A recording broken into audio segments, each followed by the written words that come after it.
Help you folks? Name's Randolph. I'm the manager.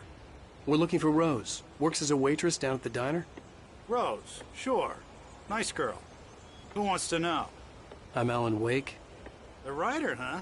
I heard on the radio you were visiting. Well, I'll show you her trailer. That Rose, she's a nice girl. Always pays her rent on time. As I was saying, Al, I found all sorts of weird stuff from the local newspaper's archives. This place is crazy. Disappearances, mysterious deaths, urban legends come true, and, get this, most of this stuff takes place around Cauldron Lake. Well, you ain't wrong, mister. The Indians thought the lake was a doorway to the underworld. I'm the God-fearing type myself. I don't hold with that sort of thing. Yeah, okay. Anyway, there was an island there owned by a guy called Thomas Zane. Now, some of the articles I found about him make him out to be a famous writer, but I ran a bunch of searches, couldn't find a single thing he wrote. Zane was heavily into diving, so much so that the place came to be called Diver's Isle.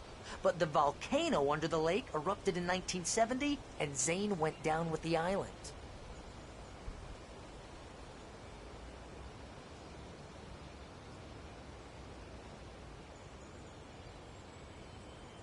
Come on, mister. I'll take you to Rose's trailer.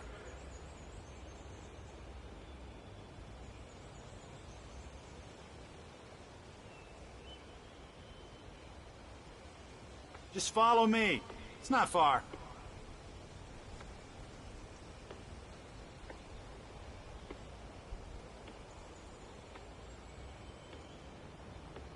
Listen, I got things to do. This place don't run itself.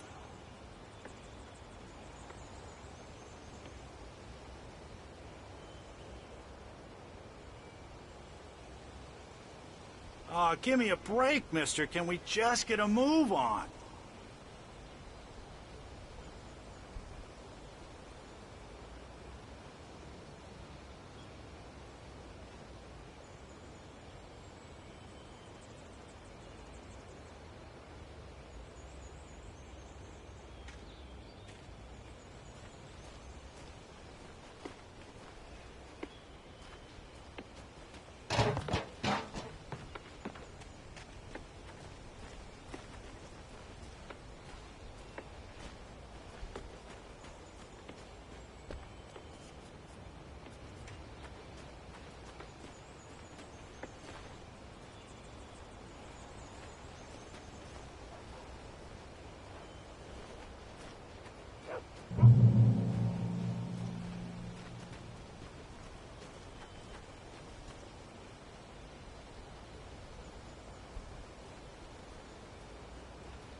Yeah, how about that? It was there in the morning, as if it had fallen from the sky. But it would take a tornado to lift something like that. We're damn lucky it didn't crush any of the trailers.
It gets better.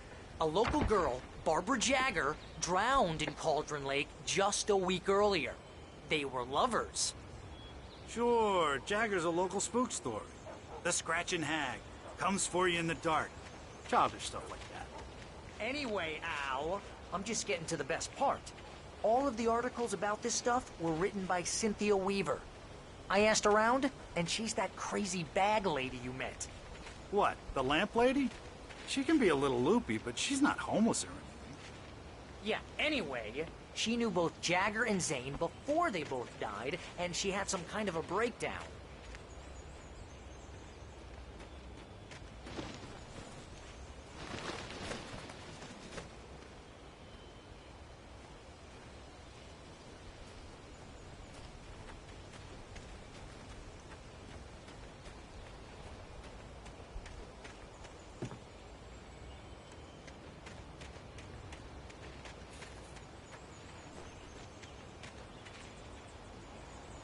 Well, mister, this here's Rose's trailer. You mind me asking what you want with her? We're just here to talk to her, pal.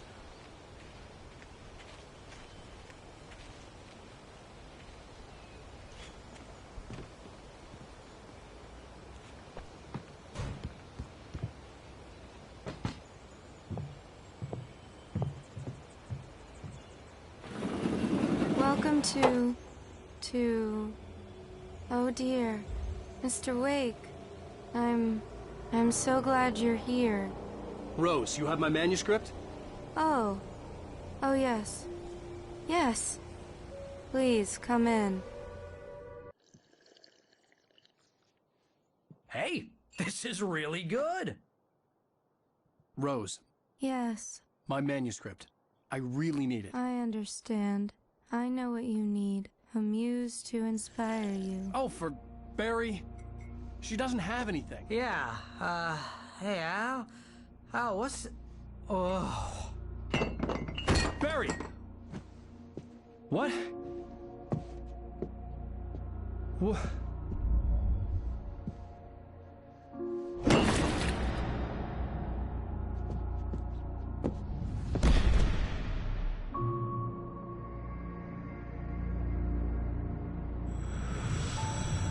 It's coming for you, hiding in my barber's skin. I'm too weak to stop it. You must turn the lights on. I promised I'd come visit you and your lovely wife. You must finish what you started. I insist. You must turn the lights on. Turn the light on. Back to work, boy.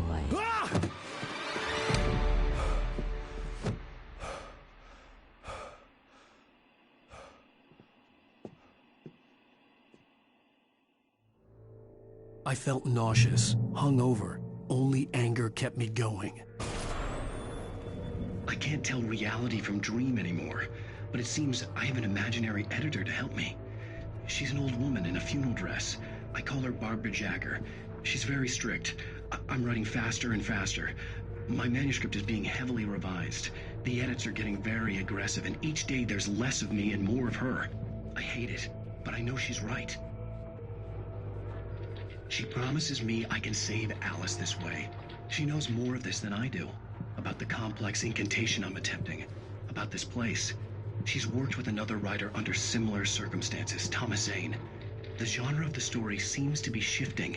It's turning into a horror story. I'm getting close. I can feel it.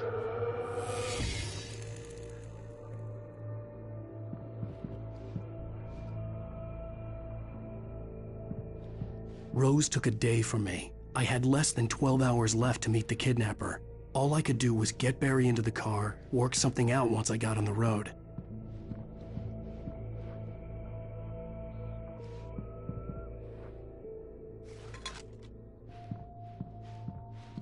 Barry was out of it. He was way too heavy to carry. You're right. I deserve more money. I'm so handsome. Welcome to the Oh Dear Diner. What can I get you today? Coffee? I couldn't work up much hate for Rose. Something had used her to get to me and left its mark. First refill is free. Milk and sugar on the counter there. Would you like to hear today's specials? Thank you. A nice day. Come back soon.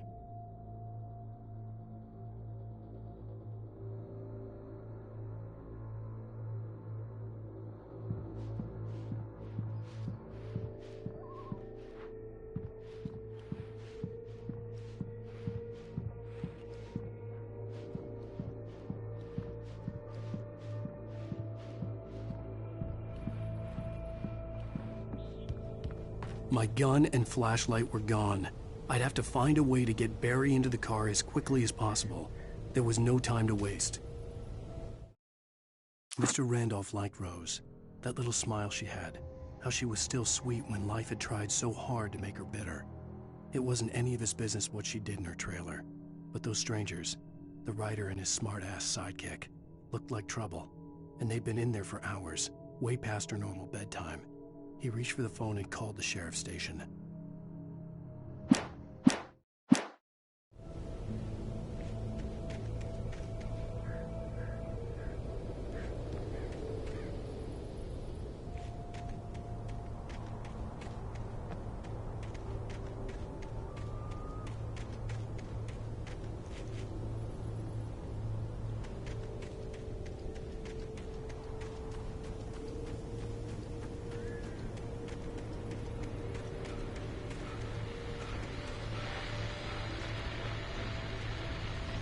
I just stepped outside to catch a breath of fresh air. Let me tell you, the weather's getting heavy. Nights like this make me especially glad I'm here talking to you and not home in bed. Once the weather takes a turn like this, I can't sleep at all. It's all tangled bed sheets and dark thoughts, punctuated by the occasional plunge into nightmare. Is it just me? Well, perhaps it is. But I hope I can make the night a little bit easier to get through. Caller, you're on KBF FM. Hey, hi, it's Walt Snyder. What's on your mind, Walt? Well, I ain't the way you are, bud. Well, I can't sleep either, you know? I just been staring out the window here, trying to make sense of it all, but I ain't been drinking either, you know? I just... Well, you sound like a man with a problem, Walt. I had argument with Danny. You know Danny, and, then I got in trouble with the law, you know, and, I'm just, well... I heard something like that, Walt. Yeah, well, you know, Danny's my best friend, and, they let me out on bail today, and now I'm just alone here at the window, you know, waiting. Man, and there's something in the air tonight, man. I was just outside looking up at the sky above our broadcast tower thinking the same thing. What are you waiting for, Walt? I don't know. You know, something's gonna happen. You know, I think I better go. Well, Walt, maybe... No, thanks, Pat. Well, good luck to you, Walt. Hang in there. Let's take a little break, folks. This weather's really something else, huh? How can I be sure that you'll walk away? Why do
You're gonna get it now.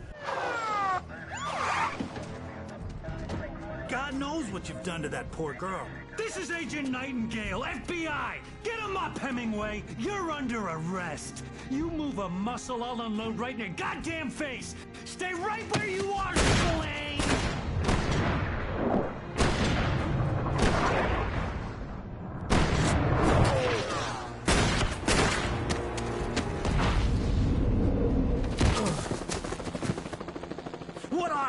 I'm standing right here, you goddamn maniac!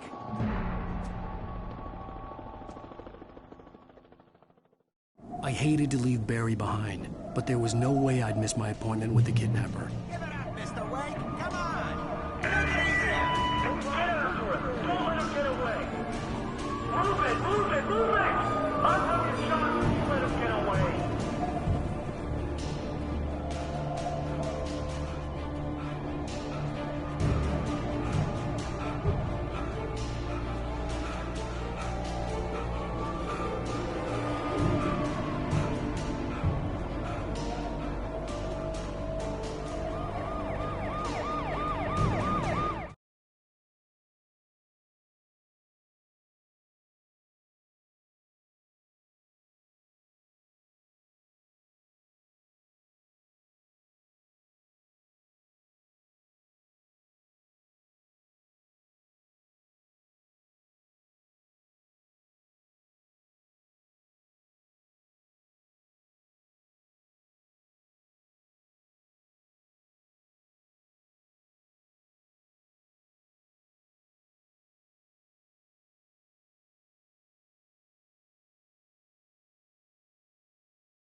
This horror was everywhere I went, circling me.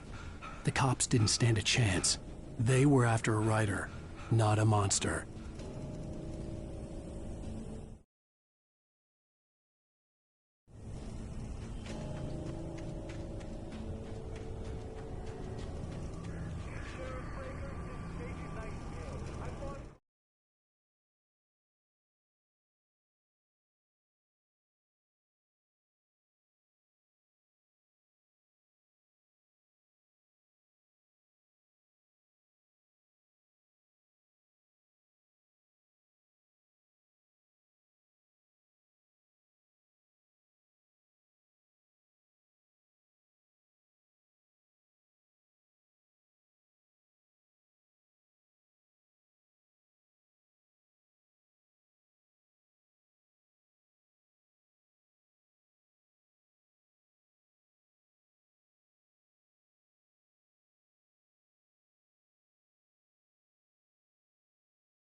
Thornton here. James, we got both Wheeler and Rose in custody. They didn't put up a fight or anything. Why, they were... Hey, what are you... Come on! Sit down and give me that. James, Mulligan here. Over. Go ahead, Mulligan. Over. We got Wheeler and Rose here. Wheeler's drunk or hopped up on something. Speaking of which, that Fed had a pretty distinctive whiff of Otis Scotch about him, you know what I mean. Over. I don't have anything on that, Deputy Mulligan. Over. Well, whatever. Anyway, Rose is just being plain weird here. You better get Doc in to take a look at both. Over. Gotcha. You better get them here quickly. The, Fed's gonna want to interview Wheeler. Over. Oh, yeah, I'll bet he does. Looks like they have a lot in common. Oh, look at out.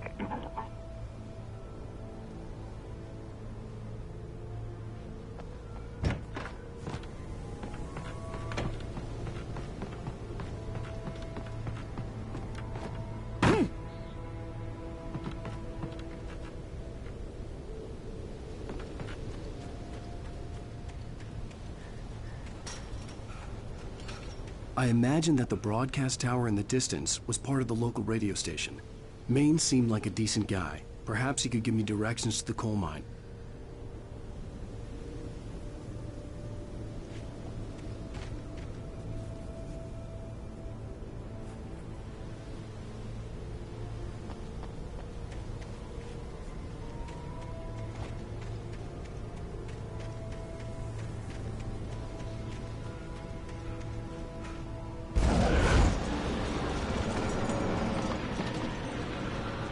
Unnatural shadows clung to the gate. The darkness that was after me was trying to stop me. I wouldn't get through without a light.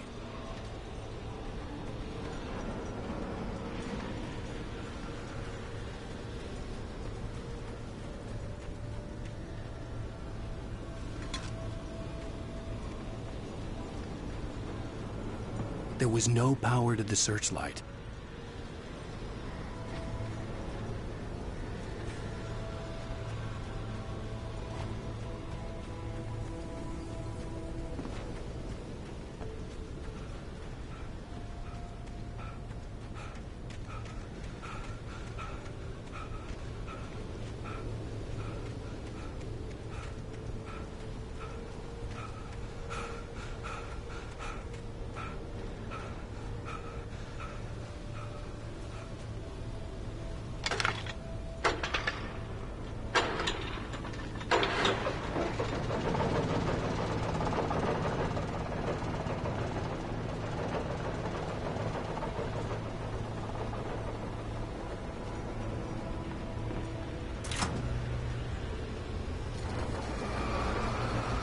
The old generator conked out.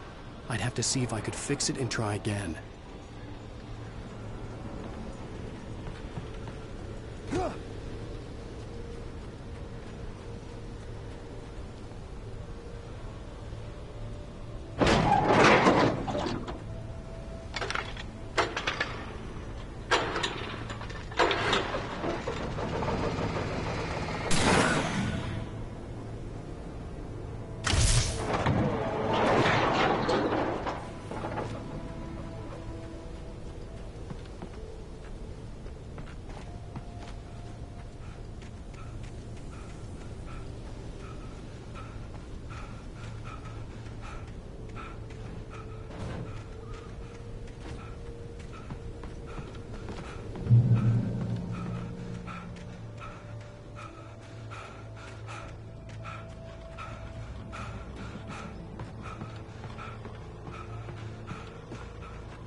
It took me a moment to recognize the flashbang grenades. They were an ideal weapon for my situation. Team 1, come in. Over. Team 1, this is Sheriff Breaker. Report. Over. Team 2, come in. I need a report. Over. Come on, guys. Talk to me. Come in, please. Over.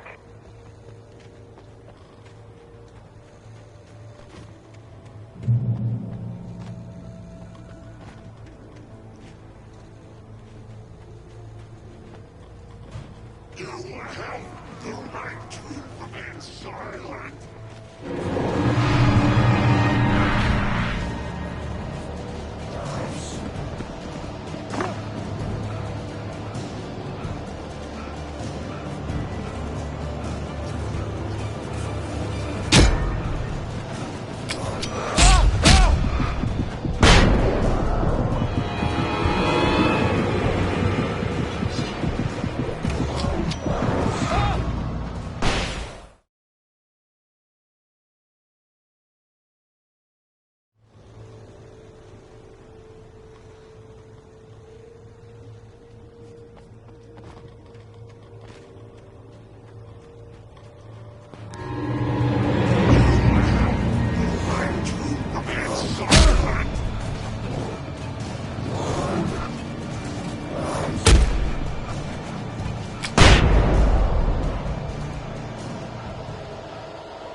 another call.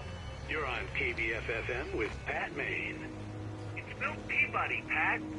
What's on your mind, Milt?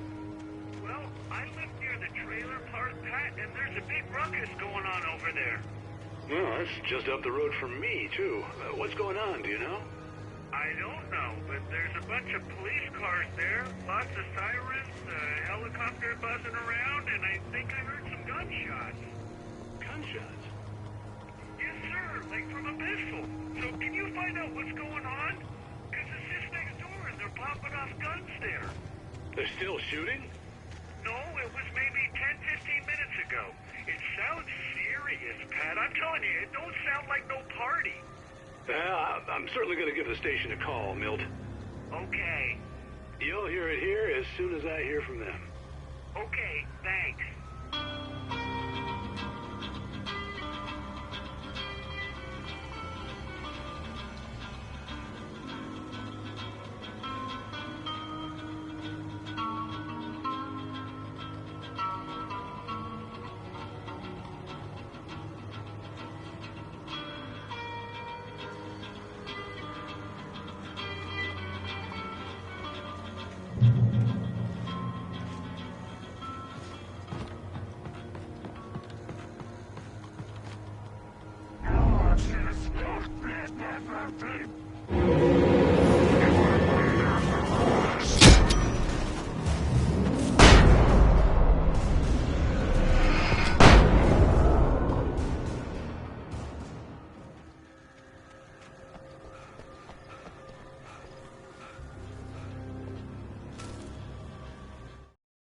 Touched by the dark presence, Rose was lost in a dreamland where everything was drawn in black and gray crayons. The old lady had promised her that all her wishes would come true. She would be Alan Wake's muse. She was smiling so hard it hurt her face. She crushed a bottle full of sleeping pills into the coffee. Deep down inside, she was screaming in terror.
I hoped Maine could lend me a car to get to the coal mine.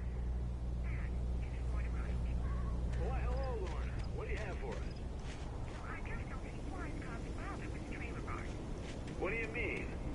It's a trailer park. Of course you're going to have trouble in a place like that. I mean, what do you expect? The sheriff should be helping us normal citizens instead of wasting resources on those people.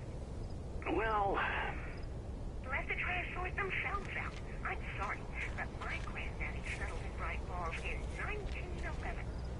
Well, thank you very much for that compassionate viewpoint, Lorna. How can I be sure that you will walk away?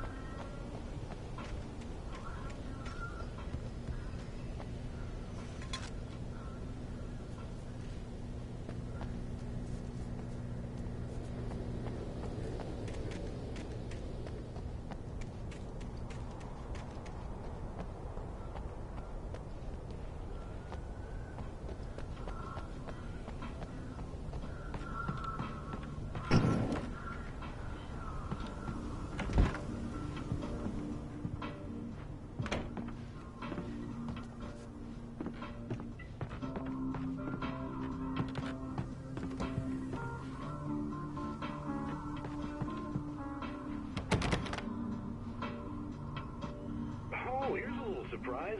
The famous writer Alan Wake just walked in. Folks, I'm going to see if I can talk him into an interview. Come on in, Mr. Wake. Oh, I'm so glad you could find the time to do this, Mr. Wake.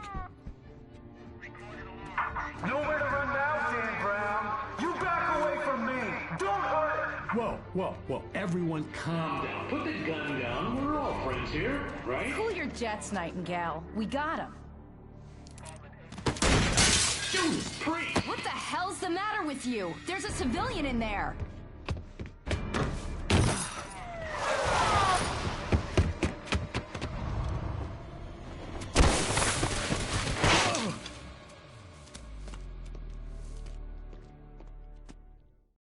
I'll get you yet, even if it kills me. You hear me?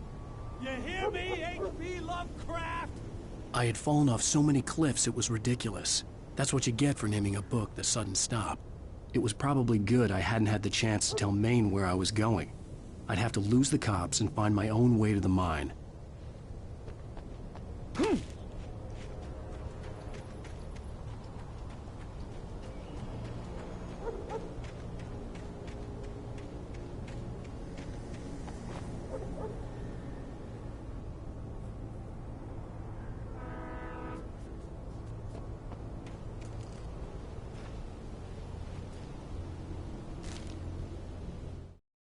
Nightingale stared through the broken studio window into the dark woods. He turned around, started to walk out, but Maine grabbed his arm. "Young man, you almost shot me. You don't shoot off rounds at people like that. What's the matter with you?" Nightingale shook his arm free, marched out. His cheeks burned with rage and humiliation.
There was no sensible reason for the power company work lights to be here. It was almost as if they'd been left for someone like me to use.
Sarah trusted her gut, and her gut said Agent Nightingale was an asshole.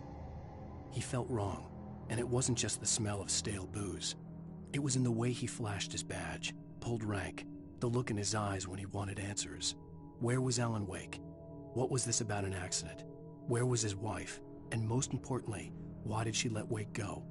He wouldn't answer her questions. Federal business was all he'd say.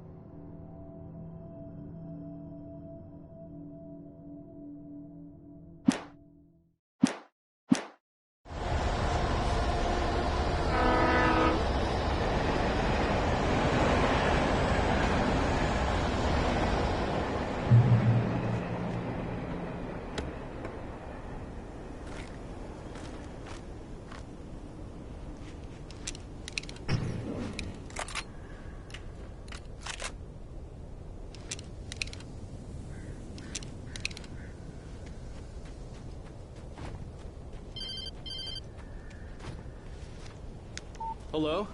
The most stubborn man I've ever met. Alice? Alice? Alan, I'm so afraid. He keeps me in the dark. Please help me. I look at you, Alan, and it's not you. Something else. Looking out from behind your eyes. Alice, I'm here. I'm so alone here. It's all gonna go to hell. You need to be careful. Cooperate. The connection had been terrible, but that wasn't the only thing that hadn't been right with the call. She sounded wrong somehow, but she had called me.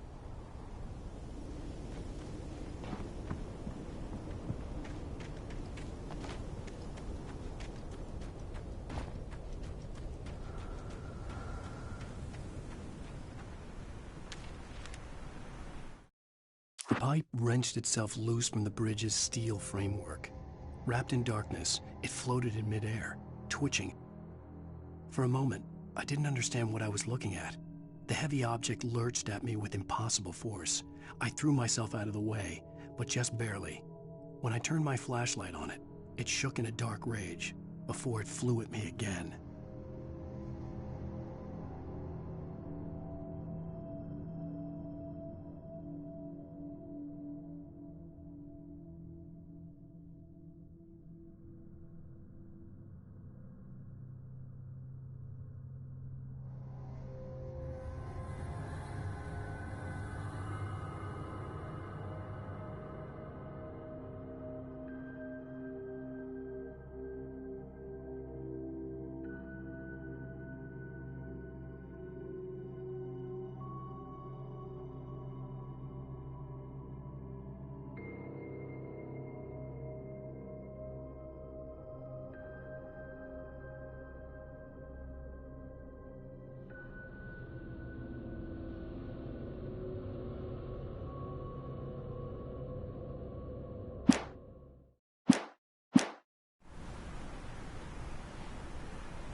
I could see a railway bridge up ahead, and a warehouse of some sort on the opposite shore.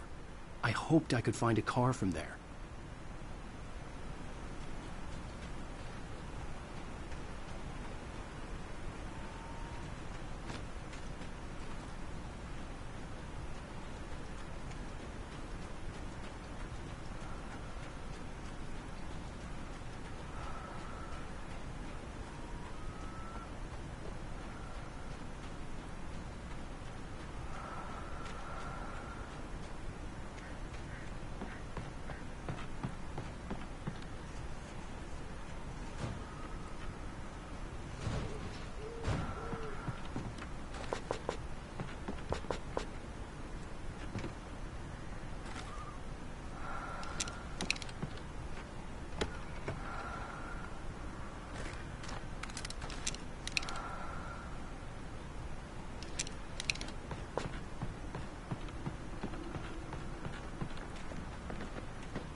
darkness that was pursuing me was growing stronger, and it was taking over everything in its path.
That was pursuing me was growing stronger, and it was taking over everything in its path.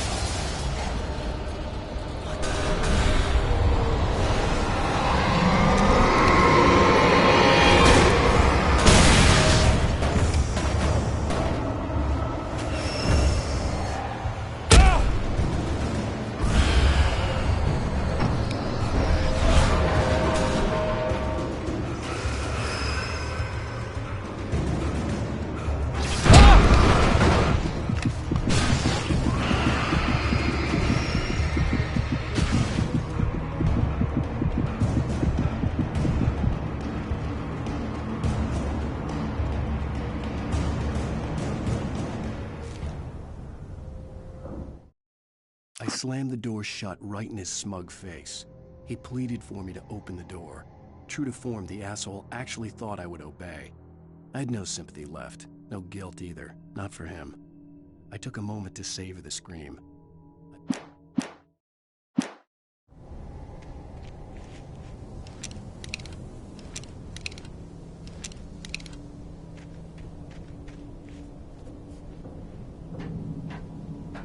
As a teenager, just starting to get interested in writing, Stephen King had been a source of inspiration to me.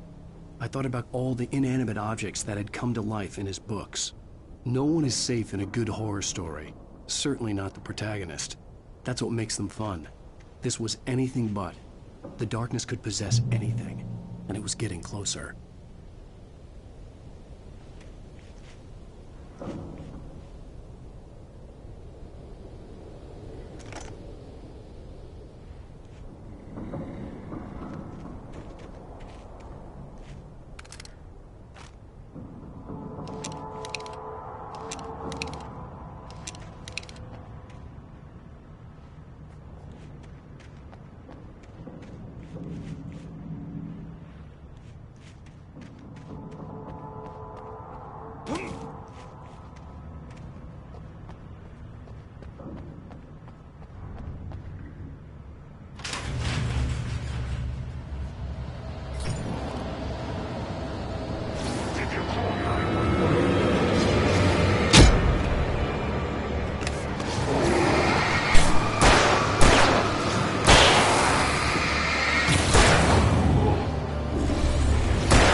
take the facts of our existence for granted, unaware that they are merely a thin veneer of desperate self-delusion, covering a vast cosmos of madness and horror.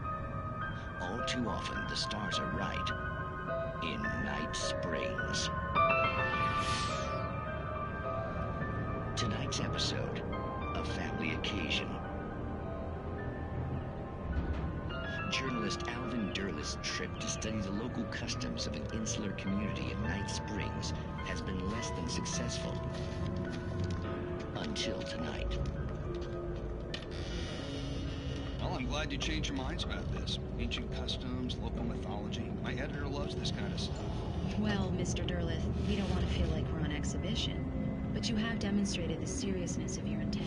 Oh, I am serious. Really, just do your thing. I'll stay out of your way and observe. Actually, I thought you could assist us. I'm afraid we are a man short. It would provide you with an intimate perspective. Could I really? Of course, Mr. Derleth. Well, I guess that's the least What would I have to do?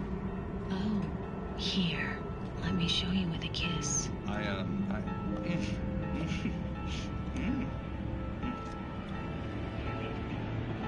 What did you add?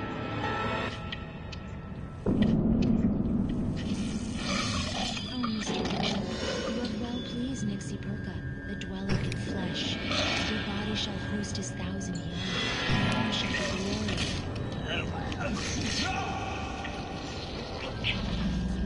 Shh, darling. Be calm. Shh. Alvin Derleth learned a harsh lesson. If you go looking for mythology, it may come looking for you. And such quests always bear fruit. In Night Springs.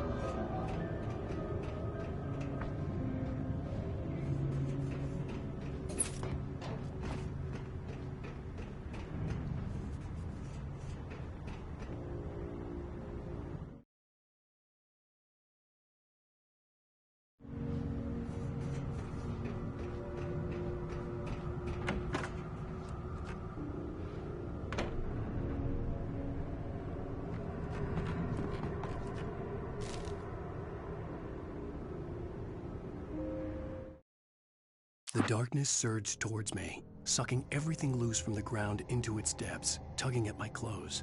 I saw the flare the kidnapper had dropped and threw myself towards it just as I felt my feet leave the ground. The darkness embraced me with the force of a tornado. Somehow I managed to light the flare.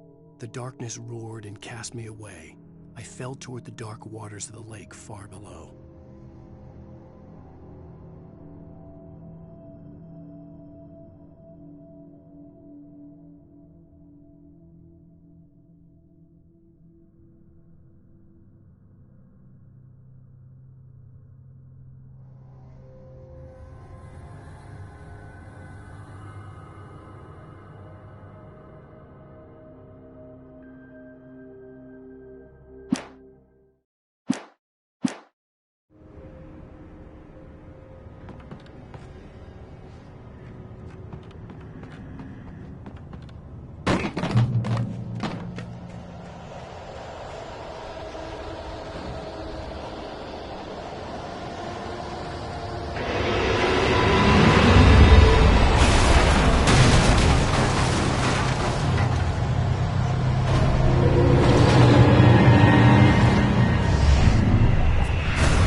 I had never been this glad to see the sunrise. I had a couple of hours to get to the coal mine.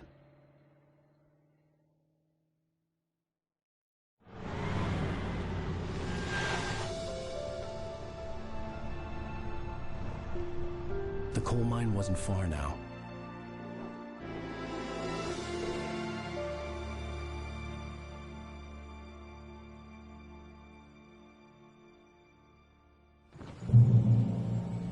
Today, I would meet the kidnapper, and he would give me Alice. I wouldn't give him any other choice. A drowning man will clutch at a straw.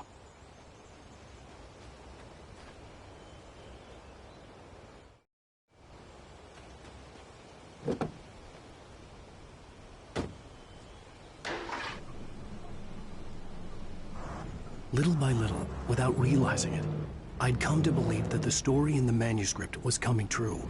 The current of its narrative had taken me deeper and deeper into dark waters. Alice had been taken from me. Barry was probably in jail. I was a fugitive from the FBI. The whole world taken over by the Dark Presence was trying to destroy me. It all felt real, but it matched a textbook case of insanity.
This is Pat Maine, and you're listening to KBF-FM. Folks, I want to apologize for kind of abandoning you to that looping music track last night, but I was detained. You see, I encountered a big-shot G-man with an itchy trigger finger who could use a lesson in manners and a boot in the ass. Not necessarily in that order, either. Now, folks, I know I'm not being very informative here, and I apologize for that. I really should just keep quiet, but I'm just so peeved right now, because some people just shouldn't be carrying badges. And I'm just glad that our Sheriff Breaker was there to straighten things out. And if someone I met last night is listening, let me just say, I'm sorry if my mouth got you in trouble. I'm pretty sure you're not the bad guy here. Godspeed, son. I hope you know what you're doing. Now, on a lighter note, I'll be talking to Dr. Nelson all morning. But first, a little music.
Welcome back to KBF FM. Hope you enjoyed that tune. Now, Doc, you were talking about life and finding that special someone, that soulmate. Well, you were talking about that. I was saying I don't buy it. Well, see, to me, that's strange, because I always pegged you as a hopeless romantic. You got me there, Pat. But I think love's where you look for it. And you need to do a lot of looking, sure. But the idea that there's that one special person out there for you, and if you miss that chance, it's gone forever, and you're forever incomplete. I mean, isn't that depressing? Or, heck, childish even? Hey, there's plenty of fish in the sea. And apparently a fisherman has a fishing analogy for everything, but what you're saying, isn't that a little harsh? Well, no. What I am saying is that your potential for finding that connection isn't limited to what's essentially a chance encounter. How is that harsh? Yeah, well, I guess that's a nice thought, but let me say something personal here. Okay. Now, well, I don't disagree with you exactly, but I can't really fit that together with what I feel, what I felt for someone, because she was the one. She was. And I let her drift away from me. Maybe I didn't put in the work, I don't know, but, well, since then, and it was a long time ago, but since then, there hasn't been anyone, not like her. And I'm not saying I dwell on her or haven't moved on. I like my life. I'm not living in the past, but I do miss the way she completed me. You can't argue with the heart, Pat. I'm sorry, folks. I had kind of a scary experience last night, and let's just say it's shaken a few things loose.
For Mott, spying on the writer on the ferry had been a disappointment.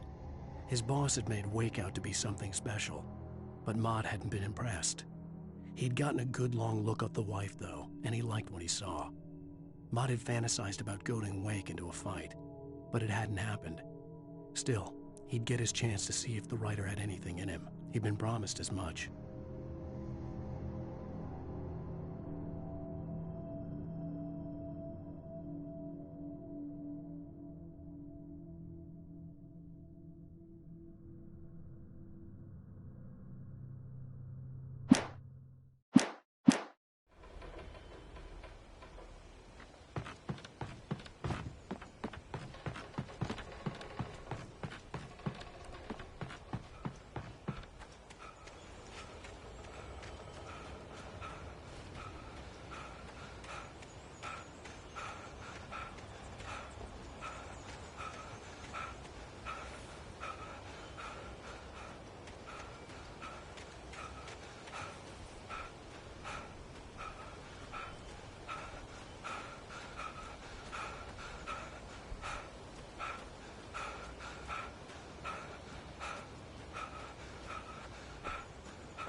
was early. I was supposed to meet the kidnapper at noon in the main building. The coal mine was quiet. It was a museum now.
With Nightingale gone and the night wind blowing in through the broken studio window, Maine stared at Sarah. The sheriff looked away. Maine's voice shook with barely controlled anger. That boy's doing more drinking than thinking. I hope you know what you're doing, Sarah. He's got a sickness in his eyes. You take my word for it. He wants Wake...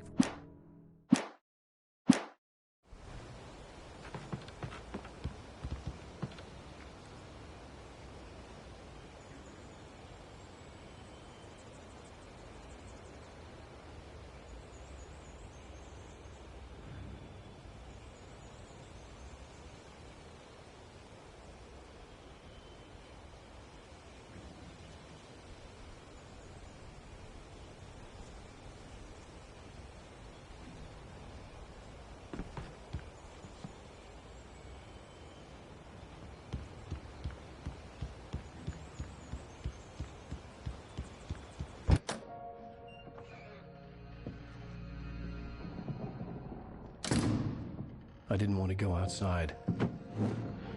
Cops had to be looking for me. The noon sun turned the place into a sauna. The day dragged on. Different scenarios ran through my mind. Ways of how I'd torture the kidnapper to get Alice back. Or the different horrible things he could have done to her. I imagined her dead. I had no way of knowing she was still alive. It was killing me. I was running on blind hope. It was all a waste of time. The bastard never showed up.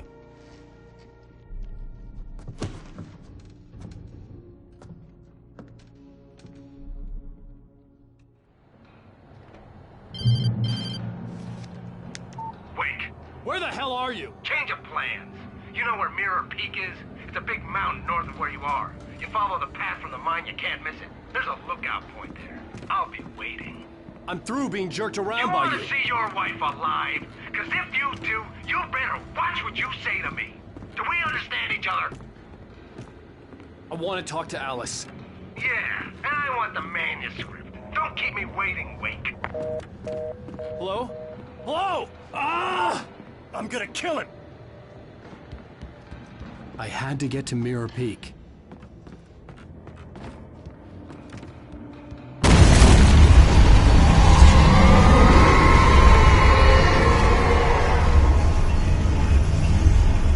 It was close.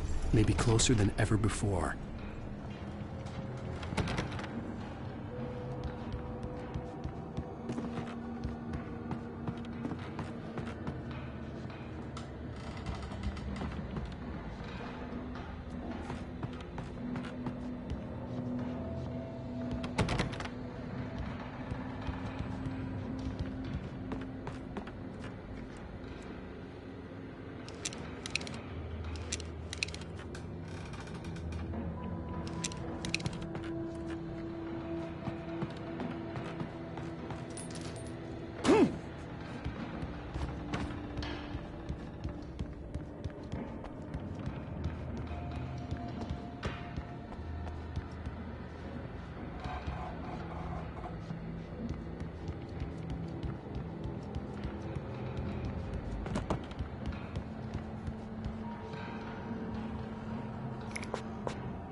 When Thomas Zane fell for Barbara Jagger, it happened fast.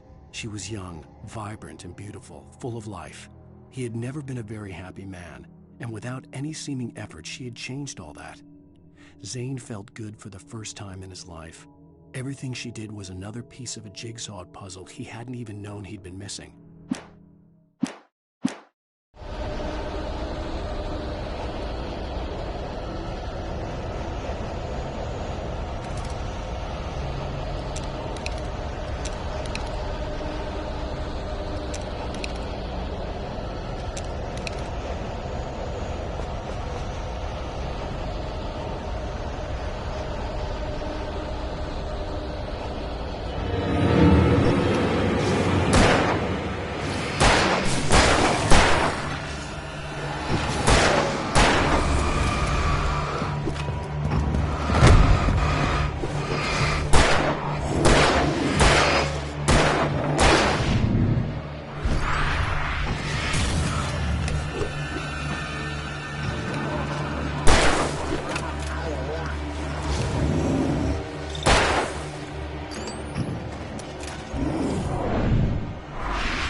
The only way to reach the hillside ahead was to go through the building. I had to find a way to avoid electrocution.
Some of the Taken retained echoes of their former selves, but these were just the nerve twitches of a dead thing. Nothing remained but a shell covered and filled with darkness.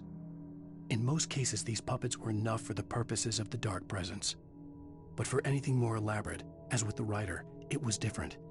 It needed his mind. And so rather than taking him over completely, it merely touched him.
There was no way the flashbang grenades were standard power company equipment.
I stared through the bars of the jail cell.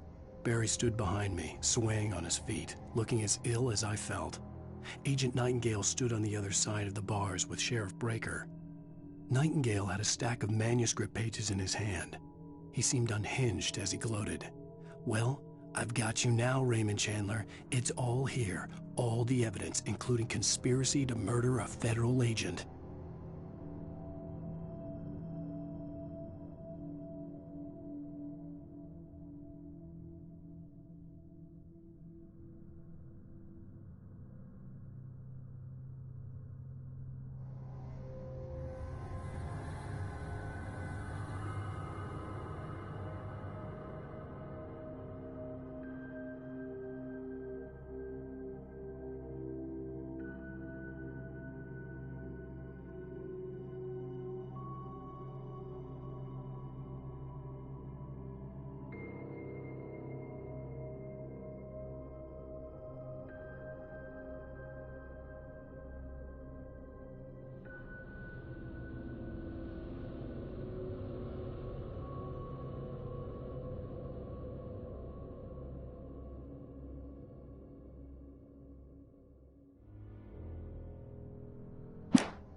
I had no real plan. I was going to give the kidnapper all the manuscript pages I had for Alice. If that wasn't enough, I'd hold him at gunpoint and make him talk.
dark presence was moving ahead of me in the same direction I was going. A cold feeling settled itself in the pit of my stomach.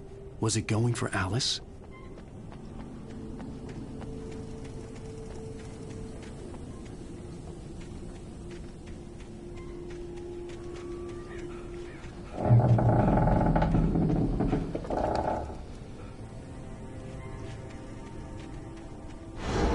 The graveyard shift may cause cancer.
The place was dead, a ghost town. Had been for decades, maybe a century.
Things were never as simple in real life as in fiction. I had lost count of the times I had wished there'd be a clear reason for my writer's block. Something to fight, something to lash out on. There wasn't. I was filled with doubt.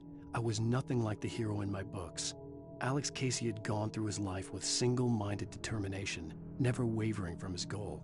Even now, I was angry at myself, angry at Alice, angry at Barry. I was fumbling and I had no plan.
Anything outside of writing is a struggle. I feel ill. I managed to make my way downstairs. There's a shoebox filled with books and papers by Thomas Zane. It's very hard to focus, but I managed to read some of it. He's a poet, and a good one. He writes of muses and creators summoning fabulous things from a magic lake, using his powers to shape the world of a realm of gods and dreams and demons, dark things that wait for a chance to slip through, wearing the flesh of men as disguise. Zane writes about himself, his girlfriend being taken over by a dark presence, about growing scared of the lake. Zane believes it's a mirror to the gaping void of darkness above, where some Lovecraftian presence lurks. I crawl back upstairs. I'll borrow these things for my story. They ring true. They fit.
kidnapper had sent me a text. The message was full of spelling errors and insults. It was telling me to hurry up.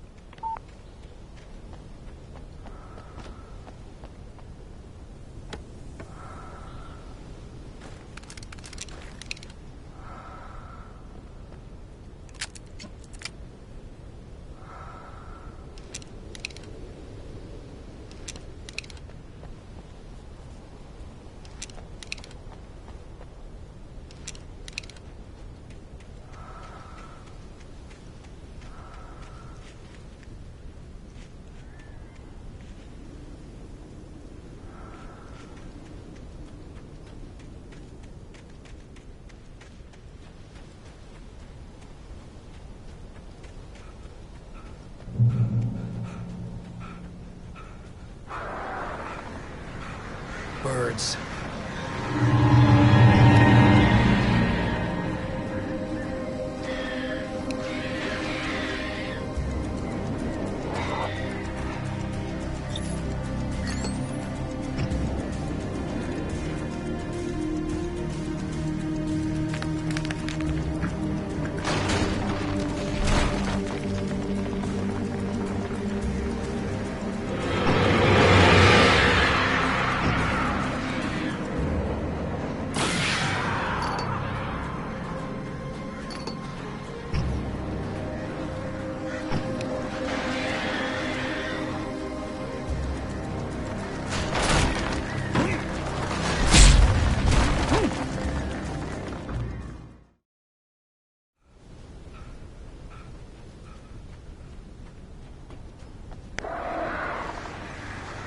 Birds.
Without warning, the headache stabbed at my brain.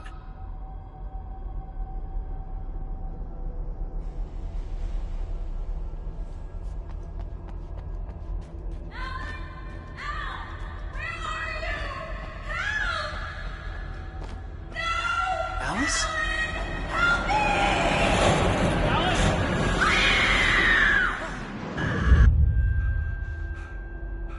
I'm losing it. I gotta get out of here.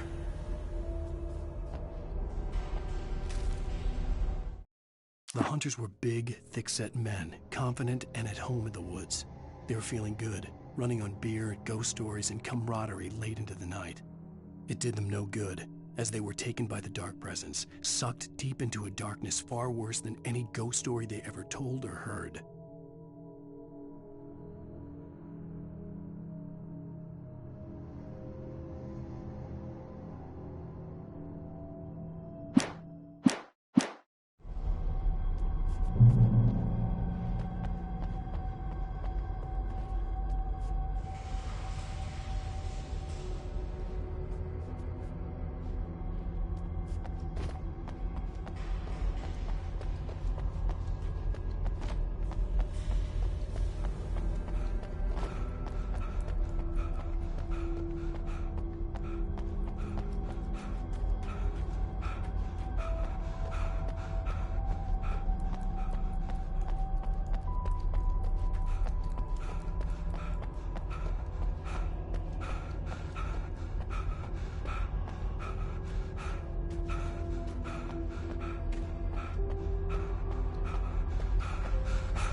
even behind the closed doors and curtains of his grimy room at the Majestic, the local motel. Nightingale could feel the locals' eyes on him, the unrelenting pressure of their judgment. He forced it out of his mind. For all he knew, they could all be under Wake's spell already. You do...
I'd have to make my way up this mineshaft in order to go on.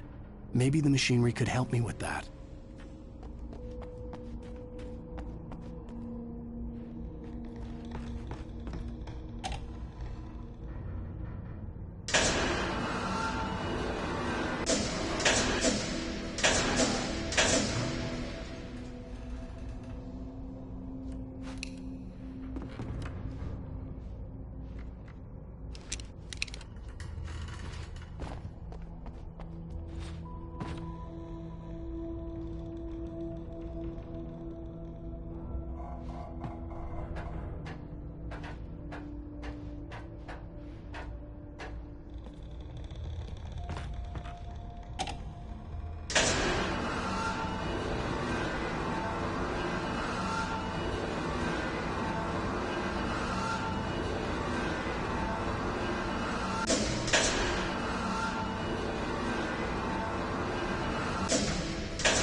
Lightning flashed behind the windows of Cauldron Lake Lodge. Tor Anderson laughed and held the steel hammer above his head. Nurse Sinclair was trying to calm him down without success. Tor grinned madly and shouted, "My hammer's up."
Great. Another cable car. Just great.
Maud had checked all of Stucky's rental cabins. There had been no sign of the Wakes. It was dark when he'd found their car parked at the end of the road by Cauldron Lake. It made no sense. They must have taken a wrong turn, but there was no sign of them, and the car had been there for hours already. Frustrated, Mott stood on the rotten ruin of the footbridge that had once led to Diver's Isle before it sank beneath the waves years ago.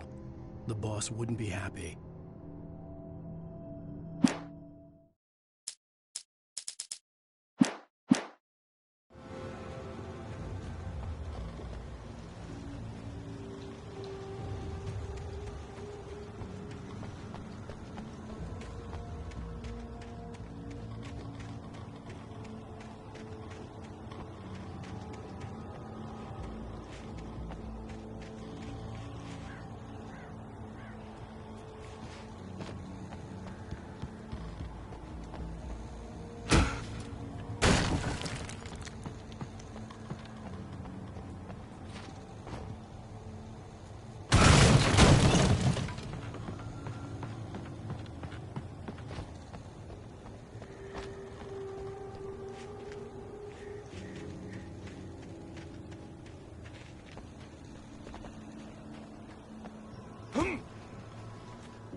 could see Cauldron Lake. I thought I could make out the spot where the island and the cabin had been. There was a light near it. It had to be a boat.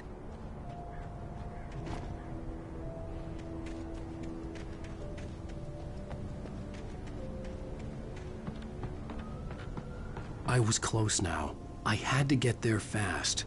I dreaded what I would find. I tried to hold on to Alice, but her form melted away. I was losing control. Dr. Hartman stood in her place. I wanted to hit him, but my arms were jelly. He smiled. It was a reassuring smile, and I hated him for it.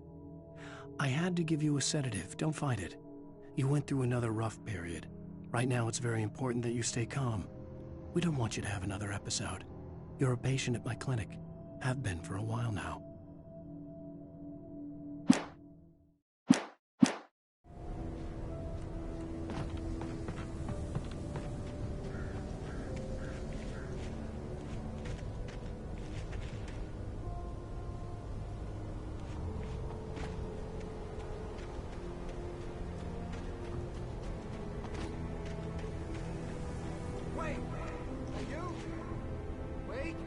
Hey, I'm here! I'm coming! No! Get away! Sorry. Please, wait! The boss didn't know who he was messing with. I didn't know. I swear, I didn't know. We don't have a wife. We don't know where she is. She's probably drowned. We just said we had her to make her play ball. You see? To get him writing for us. Please. Please, I'm sorry. Please, don't hurt me.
Previously on Alan Wake, I'm hunted by the law. Sheriff, Wake's running.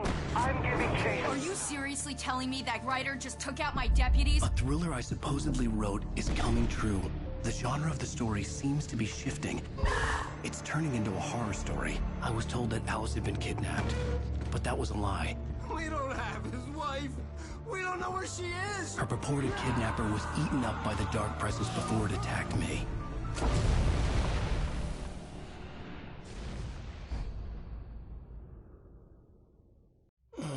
Alan, shh, baby. It was just a nightmare. Alice. There you go, Alan. Hartman, I fell. I had to give you a sedative. Don't fight it. You went through another rough period. What? Right now, it's very important that you stay calm. We don't want you to have another episode. You're a patient at my clinic. Have been for a while now. The shock of your wife's death triggered a mental illness. No, you're lying. You're suffering from various symptoms of undifferentiated schizophrenia. Bastard. It's okay, Alan. Just let go.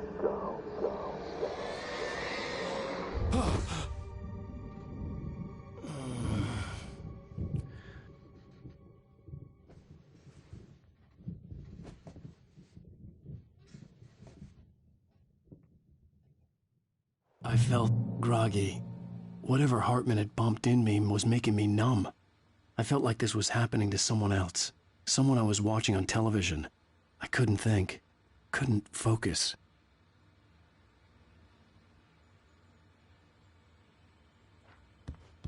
The door was locked.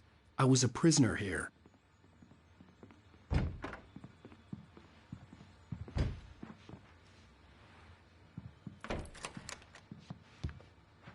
Good evening, Alan. Are we feeling better now? Feeling calm? Yeah. I see you brought your pet gorilla with you. So sure, I'm calm. I get the message. Loud and clear. Why, right. That's the spirit. You're being very brave, Alan. I understand you're confused. I would be more concerned if you weren't suspicious of me. I don't blame you for it. Big of you. Now, why don't you come with me? We'll reacquaint you with my clinic and go over everything you might have forgotten. Little walk and some fresh air? Yes, it will do you good. This corridor is for patients. Most of them aren't here right now. Jack took them out for a fishing trip, except for the ones who are particularly vulnerable, of course. I encourage creativity as a part of the recovery process here at Cauldron Lake Lodge. I specialize in treating artists. I bet you do. Splendid, Alan. I honestly believe we can get this thing under control if we work together. This way, Alan.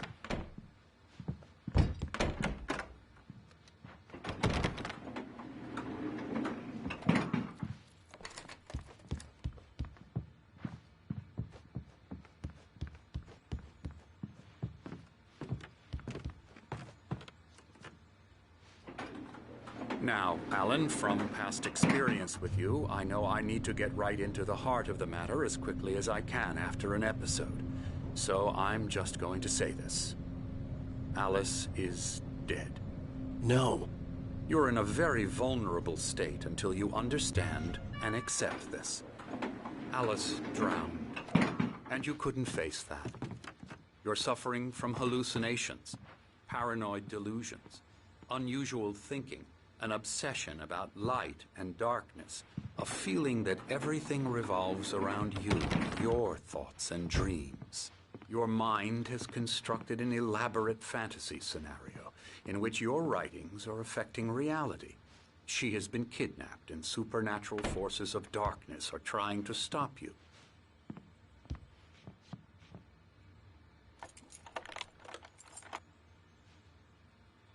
We go this way, Alan. I wasn't ready for another shot, so I went along with it. He had to be lying.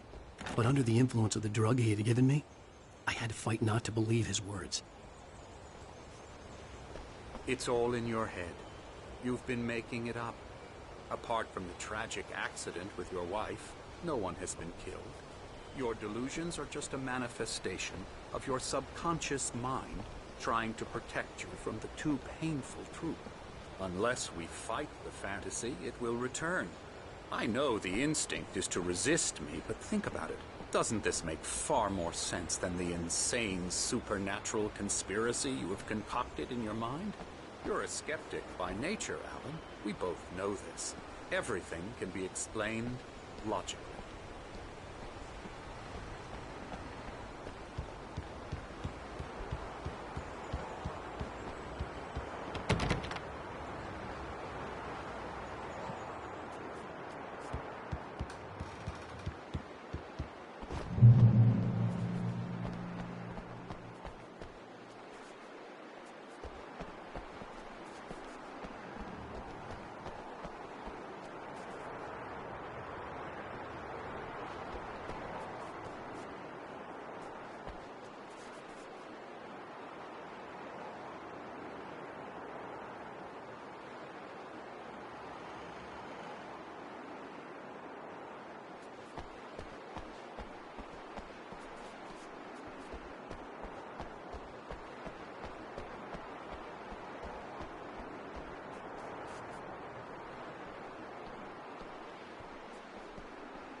I never get tired of this view. Very inspiring, isn't it? Cauldron Lake spread below us. I could see Mirror Peak on the other side of the lake. I thought I could make out the spot where Diver's Isle had been when I arrived with Alice. Now there was nothing but waves. It seems there's a storm coming. Funny, I don't recall there being a mention of that in the weather forecast. Well, no matter. This way. Follow me. Alan, what I'm telling you is good news. Right now we're in control. Every time you have a relapse, it gets more and more difficult to resurface from the dark depths of your imagination. Not surprising, considering your profession. Imagination is what you work with. After all your nightmares, this should come as an immense relief to you. If it doesn't, why is that? Because I'm lying? Or because you don't want to admit that you're not well? It's very natural for you to think of me as your enemy. It's part of the illness. I let him talk. After all, Hartman I'm obviously the one loved his trying to own bring you voice. out of the His world words you've echoed constructed madly for inside yourself. my head. But I I can't dug my do nails it into by the palms of myself. my hands to stay You need focused. to work with me. Once you accept that, we can begin the journey towards your recovery.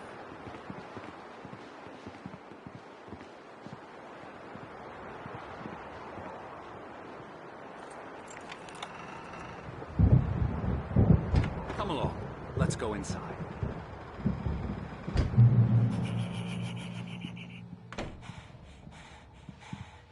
Here's the entrance to the office wing. That's for staff only. You were impressed by my trophies when you first arrived here. I do love to hunt. The great outdoors, man versus nature. It's wonderful stuff. Pretty damn wonderful, yeah. Scary, scary, scary.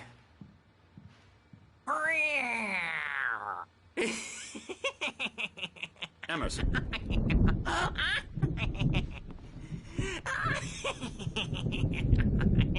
I'm a real bad dream, mister. You should be afraid of me. Don't want to run into me in the night, that's for sure. Please, Emerson. Mr. Wake is confused enough as it is. Yeah, you'd like me to go away so you won't be scared. But you can't just decide what kind of dream you have or when you have it. Emerson. Okay. Sorry. Boo. That's Emerson. We're actually making some progress with him, I'm happy to say. He works on video games. Ooh, yeah. It's trash, of course, but it does Get involve him some to the head. small creative effort, which makes him receptive to my therapeutic methods. No kidding.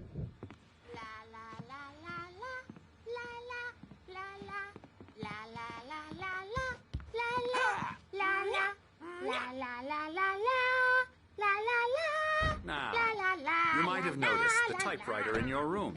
You've been writing as a part of the therapy. As soon as you feel up to it, you should continue.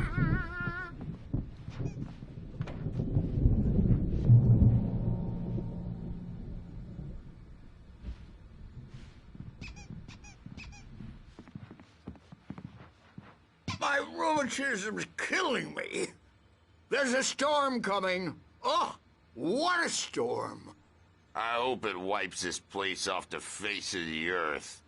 And these two are the Anderson brothers, Odin and Thor. They had how should I put this? A heavy metal band in the 70s and 80s called Old Gods of Asgard. They even adopted new first names to complete the image of Viking gods. After the band broke up, they lived on a farm nearby. They are, well, in advanced stages of dementia. They're well cared for, TLC and all that. There's nothing more that can be done. I'm afraid that the rock and roll lifestyle has left its mark. Oh, that won't do. I'm so sorry to cut this short for now, Alan. The power has been acting up. I'd better go check on it. We'll continue this soon. Meanwhile, when you feel up to it, return to your room and try to write. It really is for the best. Don't you think?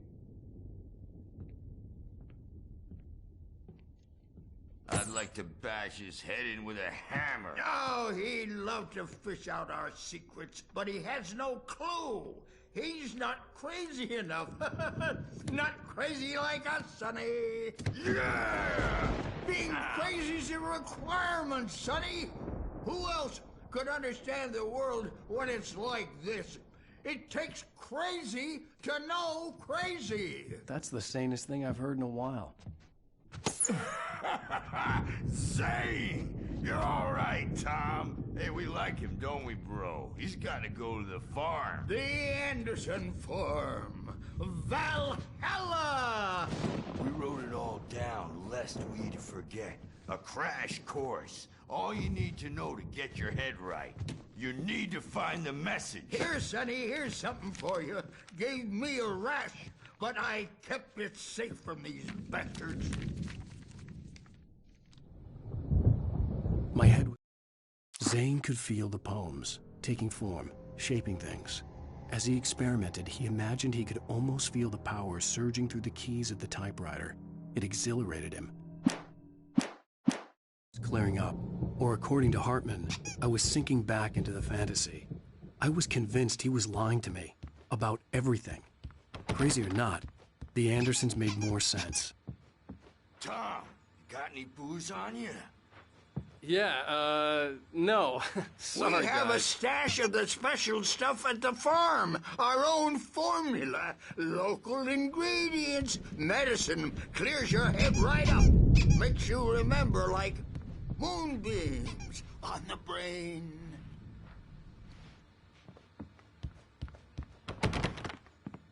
Tom just lost is all.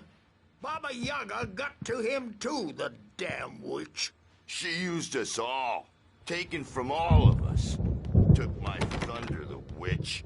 And my ravens. What were they? Memory and thought. The hag. She took something from you too, didn't she? That's what she does. We're better off. This place, the lake, it gives you power. If you're a creator, an artist, a god. Nightmare shifted in their sleep in the darkness of the lake. Yeah, that's the one. She makes sure it comes out twisted and wrong. Just ask the lamp lady. She knows what happened to that other writer. She's been using you, boy, and you let her. You went and opened the door for her, didn't you? Now, it was already open a crack. And whose fault is that? We're morally corrupt, disease-ridden, old and stupid. Doesn't mean he had to open it all the way, goddammit. I'm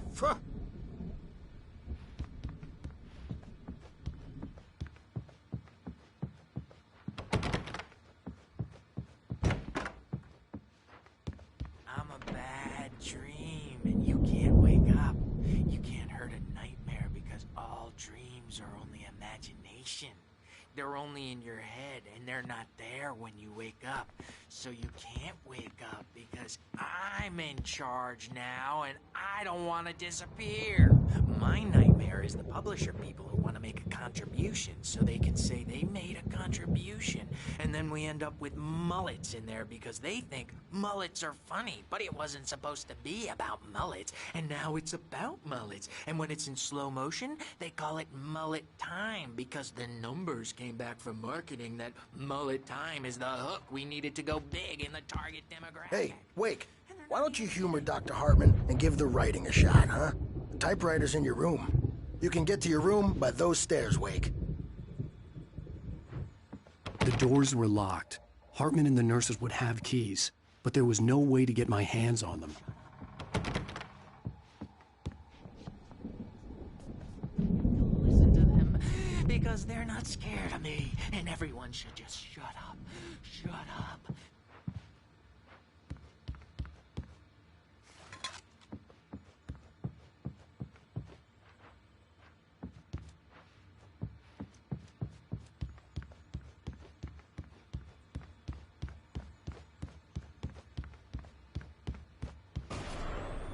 Something's wrong.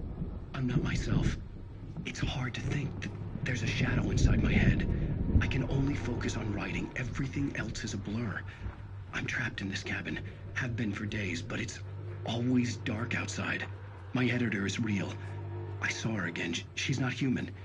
It's not human. A dark presence is wearing the old woman's face. She was covered in clinging shadows. There's a hole in her chest where her heart should be. I think I've made a horrible mistake. I don't think I'm any closer to saving Alice. It's been lying to me, using me to get the story it wants, and the story will come true.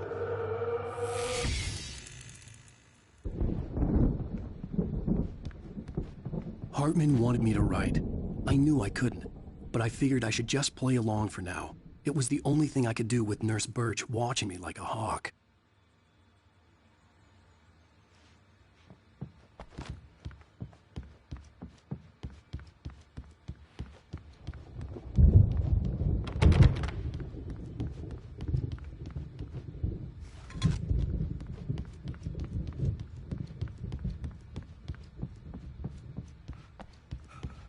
Hartman had mentioned that the power had been acting up. Maybe that was the reason for the generator and the work light on the balcony. The generator hadn't been activated, and there was no key.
The white glare of the blank page in front of me hurt my eyes.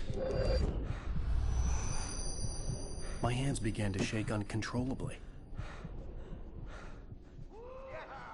Everybody, calm down. Put that down. Bert, I need help. Hey, Wake, you stay here. I'm gonna go see what's up. You just keep doing what you're doing. Be cool, okay?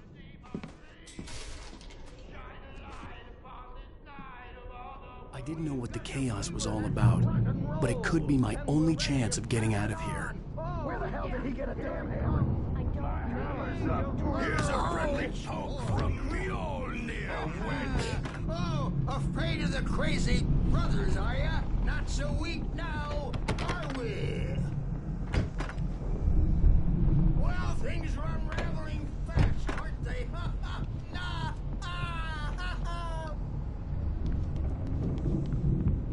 It's my store. I'm taking it.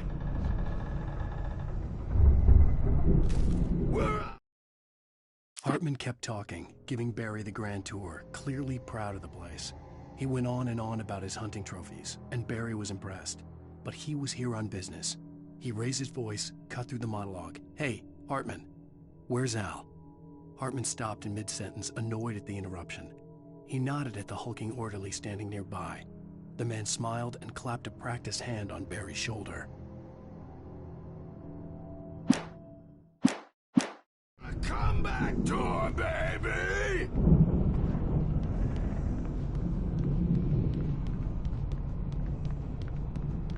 Hammer's Way will have its say rise up in their name! Sinclair looked bad. That wasn't a love tap.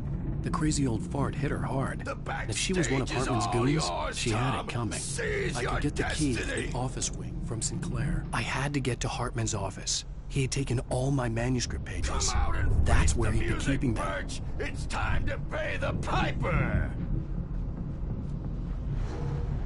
Maybe you could come out and beat our wrinkled adult diapered asses for it, since you're so tough for it.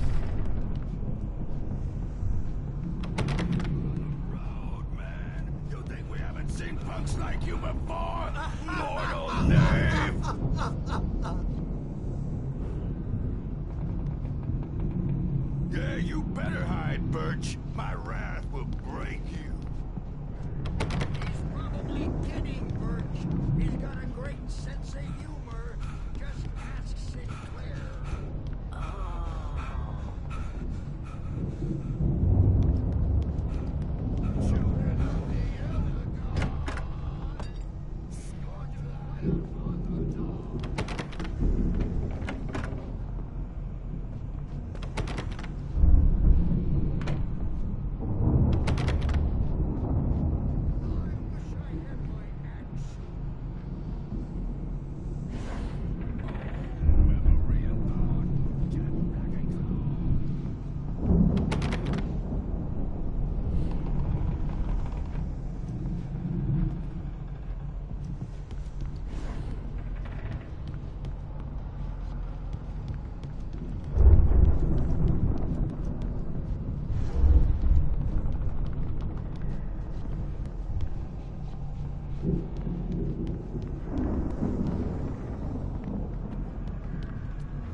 Markings on the tape said they were recordings Hartman had made at the sessions with his patients. I saw Alice's name on one of them. For a moment, I couldn't breathe right.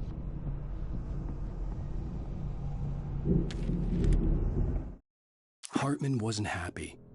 Maude could see it in his eyes. He quickly lowered his own. He had made a mess of it, and he knew it. The shame of failure was hard to bear. He hadn't expected Wake to say he needed more time, and he blurted out 2 days. Less than Wake had asked for to show him who was in charge.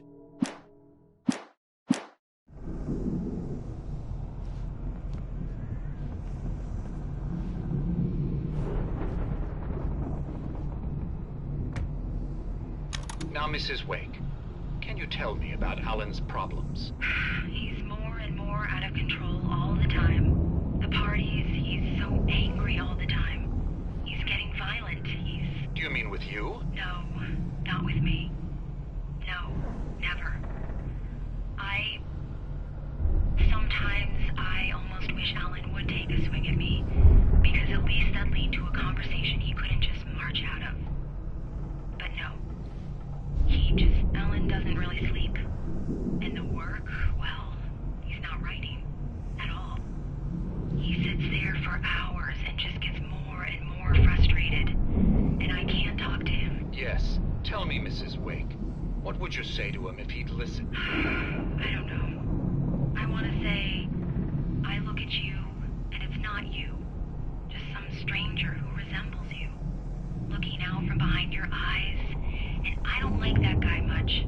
And now it's all gonna go to hell. But you don't ever say this. No. I've tried, but he's not listening. He's too deep in his own problems, always going on about something else. I'm so afraid I'm gonna lose him, and we're not even talking anymore. He doesn't let me in anymore. He just keeps me in the dark. I'm so alone here, even when he's home. Please help me, Doctor, because I'm at my wit's end. Well, if you can just get him here, I'll absolutely do my very best. Yeah, but Doctor, you need to be careful with him. He's not just going to listen to you and cooperate. He's the most stubborn man I've ever met. Well, I'll be sure to bear that in mind. Hearing her voice, what she was saying made me happy and sick and guilty all at once. Worst of all, I recognized the words. The phone call from her. It had been a cut-up of this. Just a recording.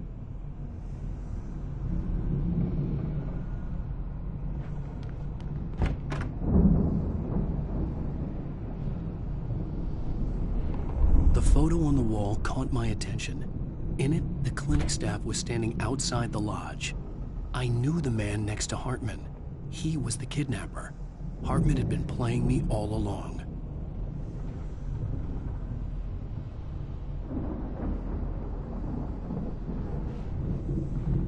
Let me out of here!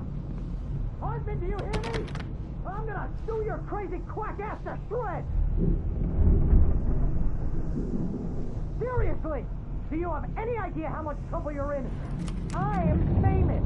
I represent a celebrity. They'll be looking for me. Oh, that's how you want to play it? Is that how you want to play it?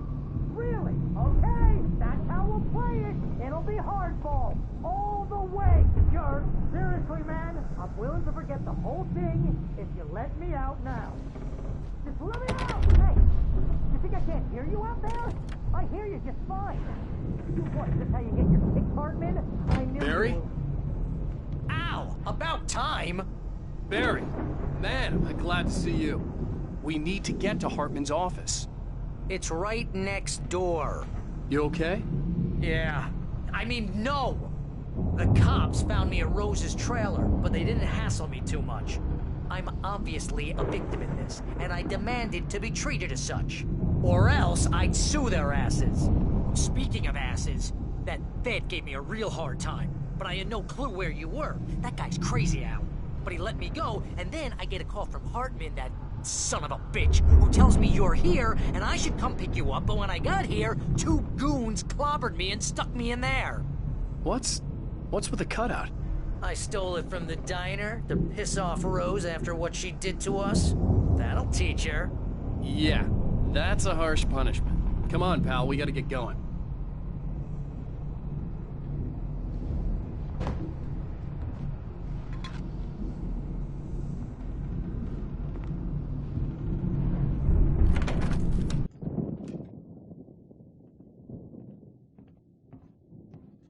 These were all the pages I had on me. And more.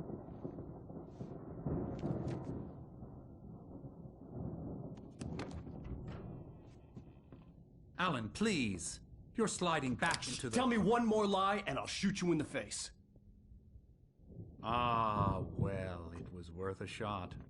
Really, Wake, come on. Let's work together on this. You have no idea... Hartman, shut up! Barry, get out of here. I'll catch up with you. Get a car. Oh, Al, let's just... Go!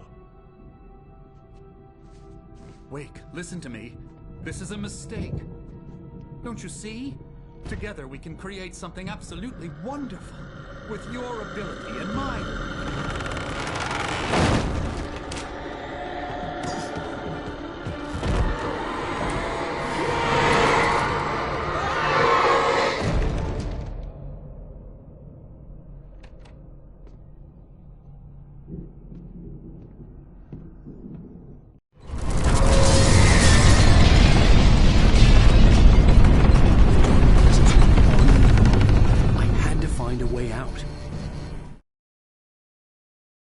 Hartman followed the fall of Alan Wake with his binoculars.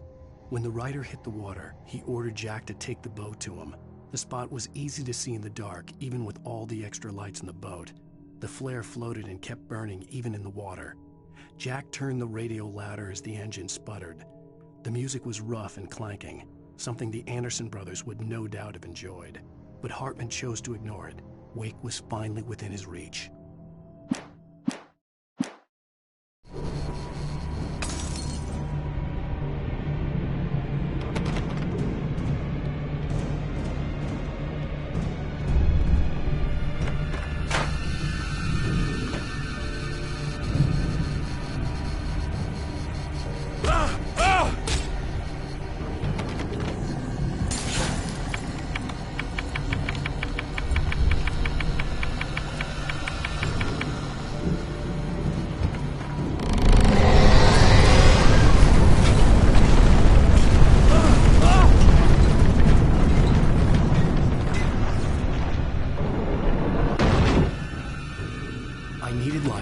Possessed bookshelves out of my way.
Hartman knew he was no creator. He had no ambitions on that front, and he certainly didn't want to end up like every artist he had worked with here, damaged in ways that were hard to describe, or worse. It was enough for Hartman to maintain creative control and provide direction, to be a producer. That was what most of these people were in need of anyway. Of course, suitable subjects were few and far in between.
the car, but the gate's locked. You're gonna have to go through the hedge maze over there.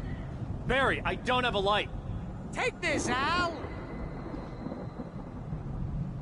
Oh, God! Look at the house, Al! Look out!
I stared at the Viking paraphernalia that littered the area, surrounding an unlikely centerpiece. A full-size stage complete with an impressive sound system with all the trimmings, including a dragon. It took a special kind of crazy to build something like this in a remote field. When the sky split open with a deafening...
Hartman hurried down the corridor. He had disliked leaving Wake when he was surely at his most susceptible to therapy.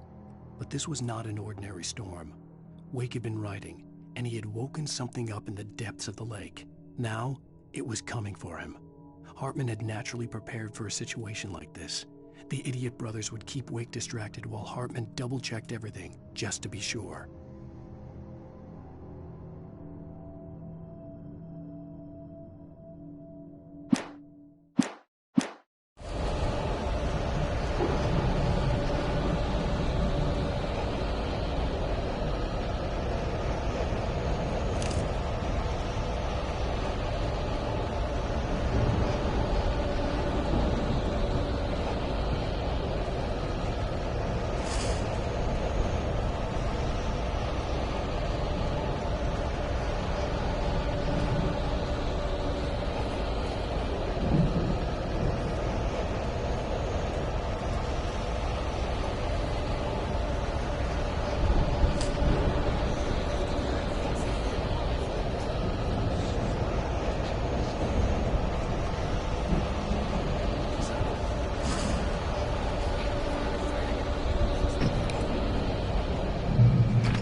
you get 2 pills in the morning, and then you'll be nice and calm all day long.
Mott knew that Wake was smarter than him.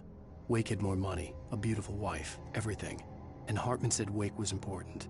That made him better than Mott. But Mott was calling the shots now.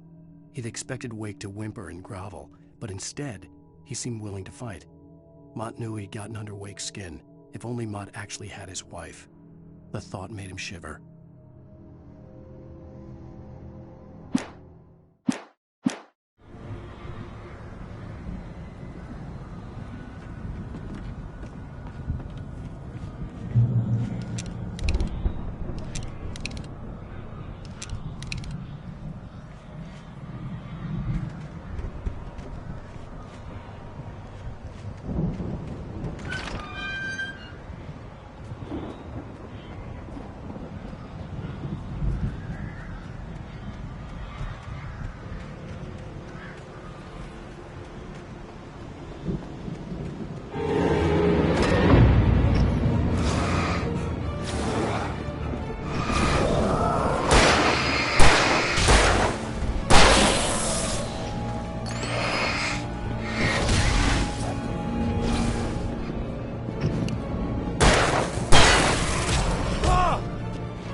For the moment, Barry was just glad he had survived the fall.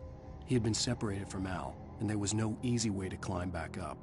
He told himself he'd be okay in the gloomy forest at night. He would just have to wait for a while for Al to find his way down. Barry turned when he heard the heavy footsteps and saw the movement. The man-shaped shadow lunged at him from the bushes.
Hartman watched as Wake's features slackened.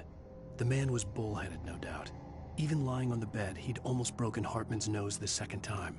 But with a little time, he could break Wake down, give him proper direction. Wake was easily the most promising subject he'd had. Well, since Tom, really. "Sleep well, Alan," Hartman whispered with a smile. "Let me take care of you." He sniffed hard to clear his throbbing nose, swallowed blood, and barely tasted it.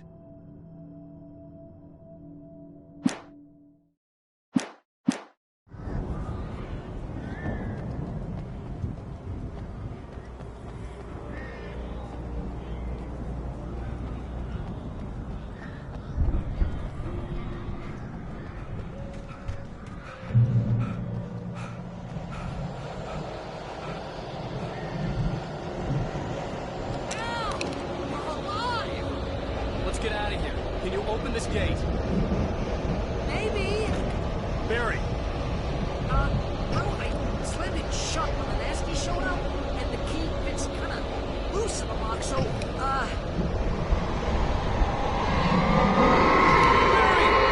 I'll find it. Don't worry about it.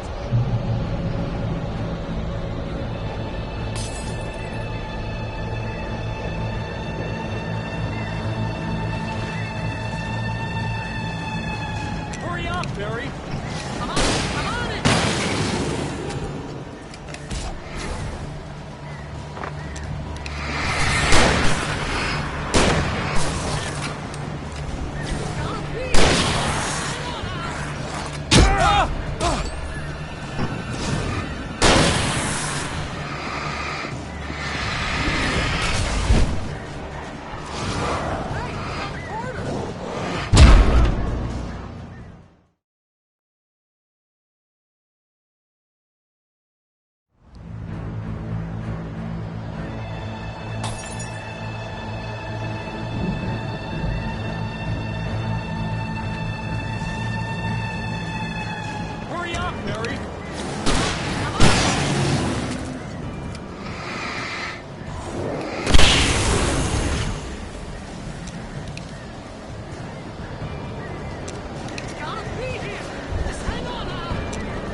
Tell me we're headed for the nearest "You're now leaving Bright Falls. Come back soon" sign. We're going to the Anderson farm. I knew you were gonna say something like that. You know what? You owe me big time for this. When this is through, if we make it, I don't care what anybody says, I'm done with darkness. You're gonna buy me a tanning bed as a gift, and I'm gonna live in it.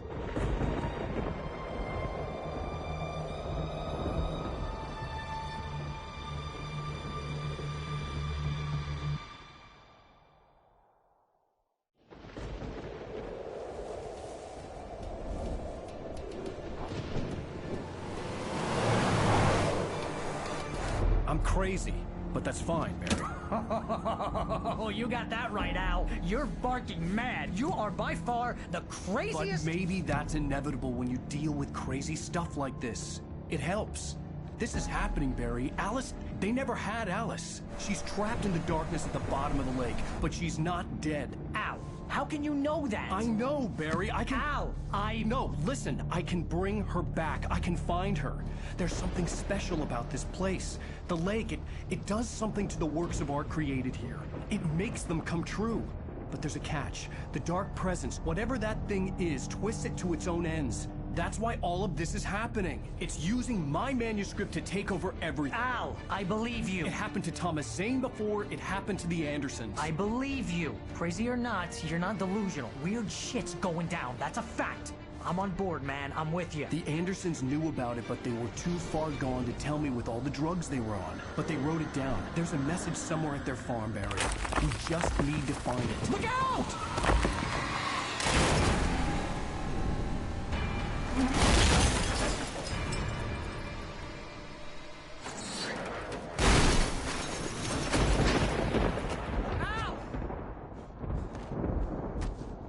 God damn it, Al, talk to me!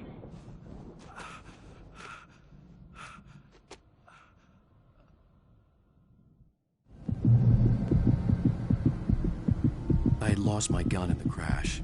Barry was nowhere to be seen. Barry! Barry! Oh, man, you're okay! Jeez, it's good to hear your voice! I was trying to get out of the car, but the ground gave way! Man, what a drop! Don't worry, your cutout is fine. Forget that! Are you okay? I hit some bushes, didn't get a scratch. There's no way you can climb down, though. It's like a sheer wall. Ah! Al! There's something moving down here! Barry, it's a taken! Use a flare, Barry! Oh! Yeah! Barry, are you alright? I'm good, Al! I'm great! Guess you never messed with anyone from New York City before, huh? You're gonna have to find your way around to the farm, Al. I'll be waiting. Barry, just wait for me, okay? Al! I'm not staying here! It's suicide! I'm going to the farm! I'm gonna go ahead and secure the area! You can catch up! Don't worry about it! I'm on the case!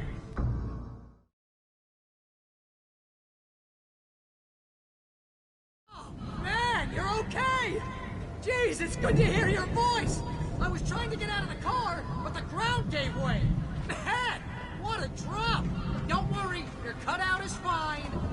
Forget that! Are you okay? I hit some bushes, didn't get a scratch. There's no way you can climb down, though. It's like a sheer wall. Ah! Al! There's something moving down here! Barry, it's a taken! Use a flare, Barry! Oh! Yeah! Barry, are you alright? I'm good, Al! I'm great! Guess you never messed with anyone from New York City before, huh?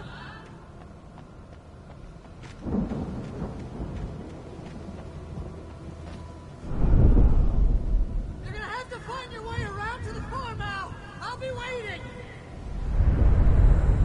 Barry, just wait for me, okay? Al, I'm not staying here. It's suicide. I'm going to the farm. I'm gonna go ahead and secure the area. You can catch up. Don't worry about it. I'm on the case. Now he's Rambo. This would turn into a disaster if I didn't catch up with Barry.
When he stopped the car at the Anderson farm, Walter felt relieved.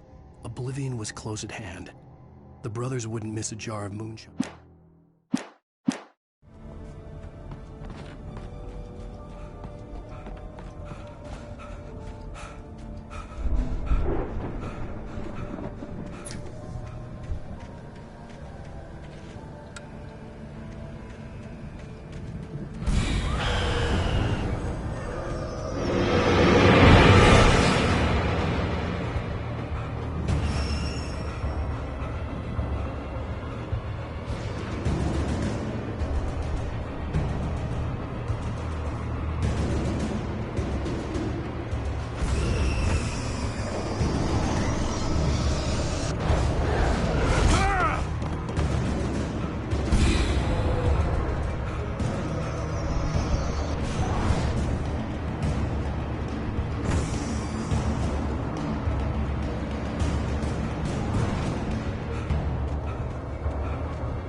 Crawled over the gate. I needed a light to destroy them to get through.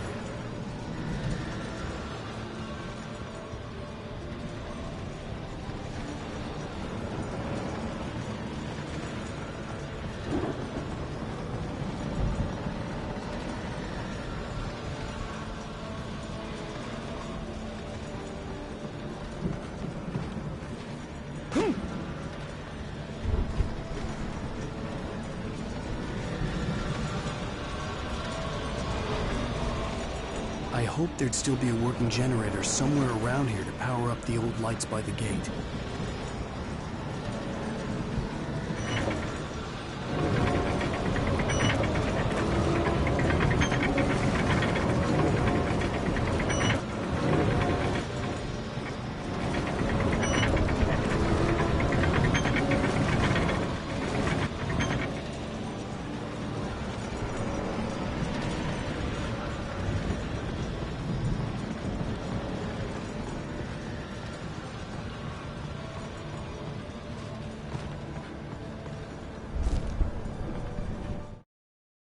Agent Nightingale stared at the passed-out rider. The man was sleeping off one hell of a night. Nightingale felt a stab of envy at Wake's oblivion, but he had a job to do. He put the gun to Wake's head and almost became a murderer. His hand shook and his throat felt tight and dry.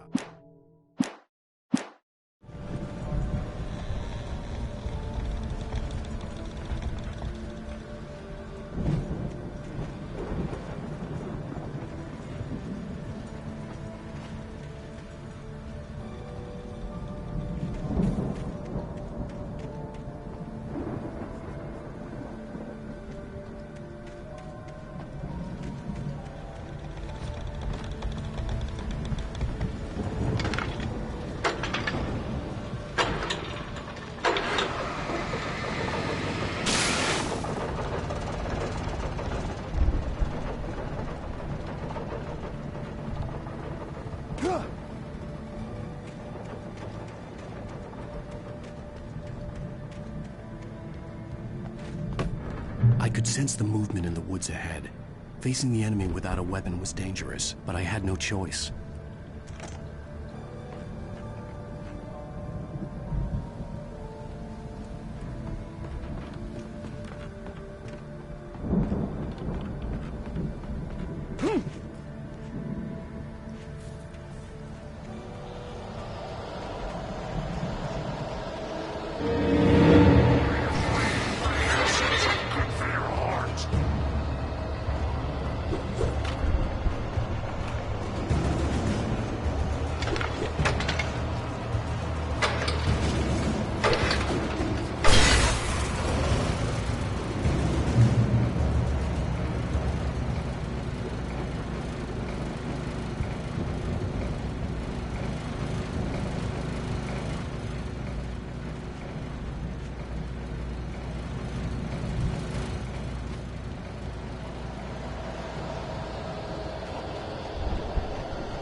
was driving away from the farm, headed in the same general direction as I was. For all I knew, it was Barry, caught in the consequences of leaping before looking.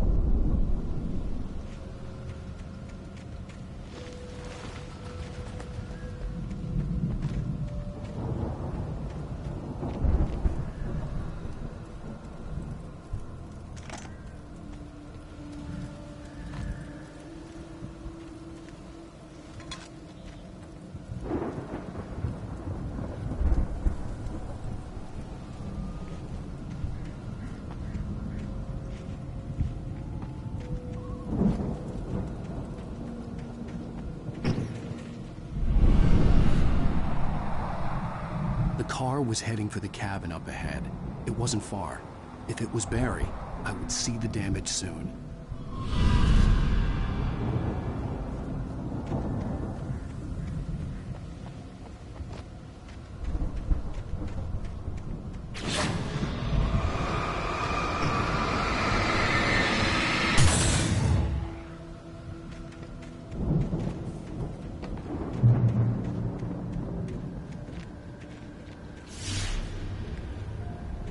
I'm trying to deliver each page to the right time and place.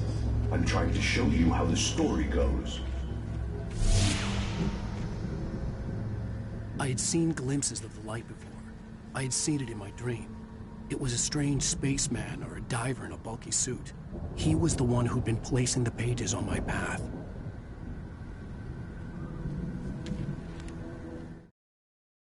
The dark presence followed the choreography laid out to it in the manuscript, growing stronger and stronger, moving like a storm from one scene of destruction to the next. But it was still bound to follow the story and chained to the dark place it came from. When the story reached the end it longed for, it would finally be free.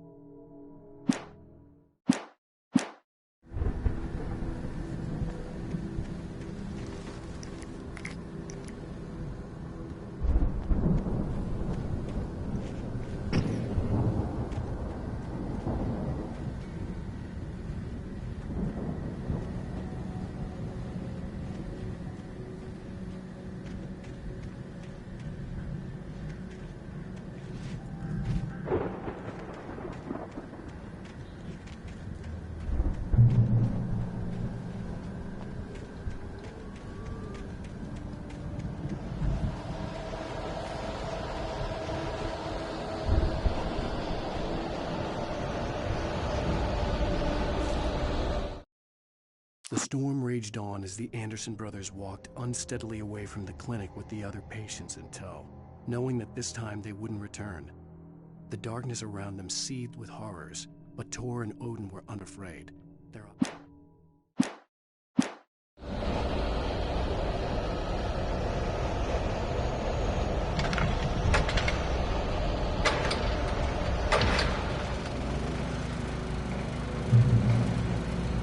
Someone had left a gun behind. Now I had a fighting chance of reaching the farm.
could see the car, but there was no sight of the driver.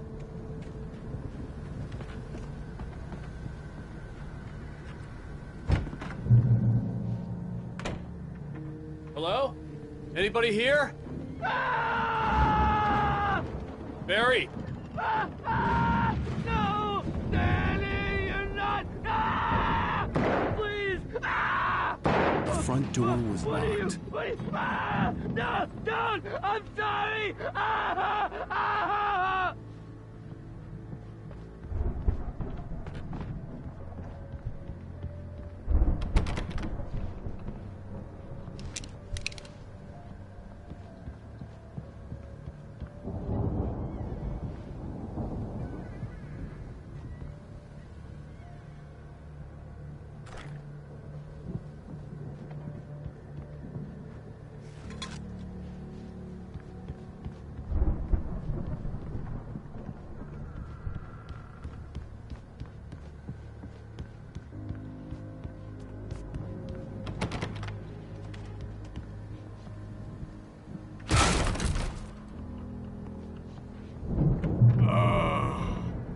I know you. You were in jail the other day. I went to the farm again for the moonshine, you know? It makes you see. They're not gonna miss it. They're in the loony bin. My buddy, Danny, I lost him. Something's gone wrong with him. It's not him. Like a real bad follow-up to a real good movie. The best friend's suddenly the bad guy. Who wrote this crap anyway?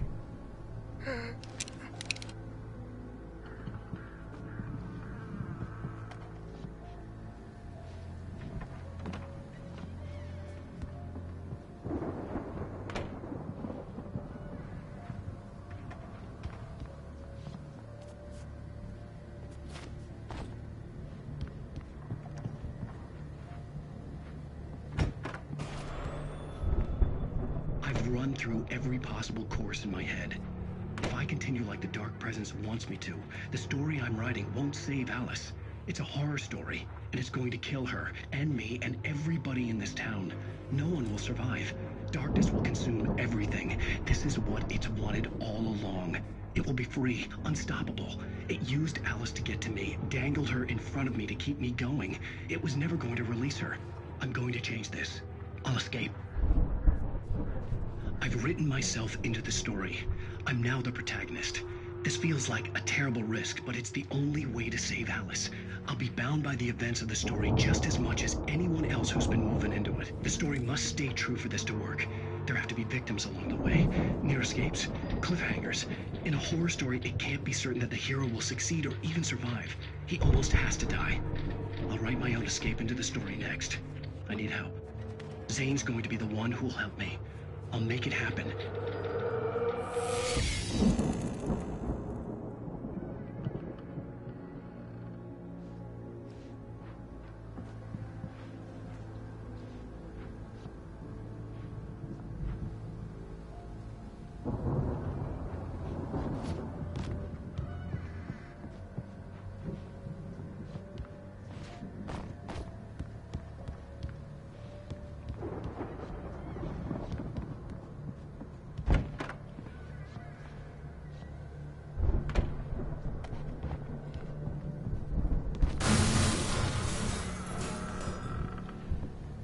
Farm animals are in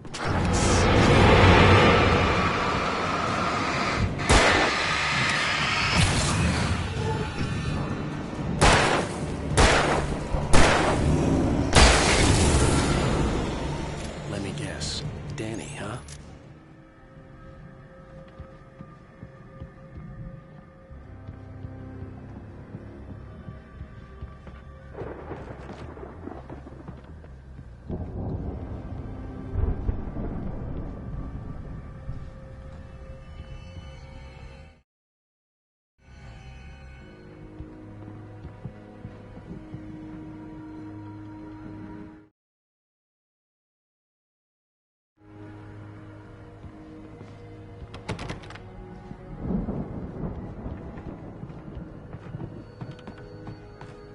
I could climb out through the broken window.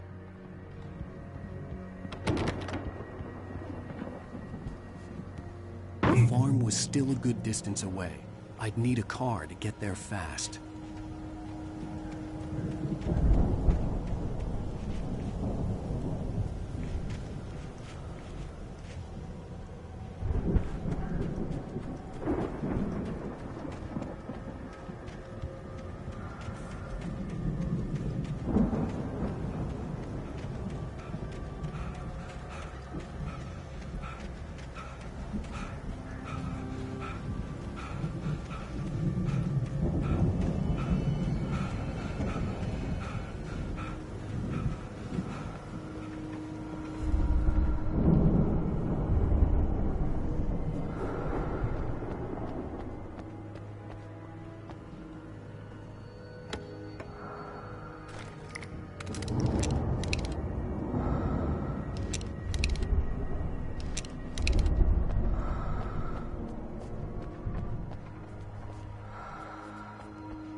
If Barry wasn't up here, he was probably in trouble down at the farm. For a moment, I felt bad for doubting him. After all, I'd made it this far myself. But Barry was Barry.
Well, as I'm sure everyone's noticed, that storm we all felt coming is finally here. The boys at the Weather Service reckon it'll last until morning at the very least. Pertaining to that, let me read that missing persons alert again. The Sheriff's Department's still looking for a Caucasian woman, 30 years old, slim and blonde with blue eyes. She may be lost in the woods, and it's possible she's been injured in a car accident. If you see her, please make sure you get her indoors and call the sheriff. It's bad weather to be caught out in, so if you see someone in the area who maybe looks a little confused, give them a hand, all right? This is Pat Maine on KBF FM, hoping you're all safe and warm tonight.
I'd known the brothers used to be some kind of rock stars, but it hadn't really sunk in until I saw the stage.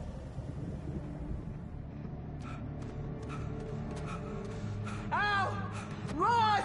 Incoming! There's too many of them!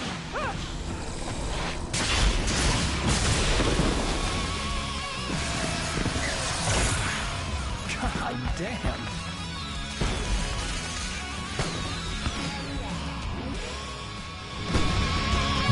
I'm so glad you decided to go it alone, Mr. Johnson. Shut up and shoot! Al! We have to fight them all! I can set off more of the fireworks from here and help you out!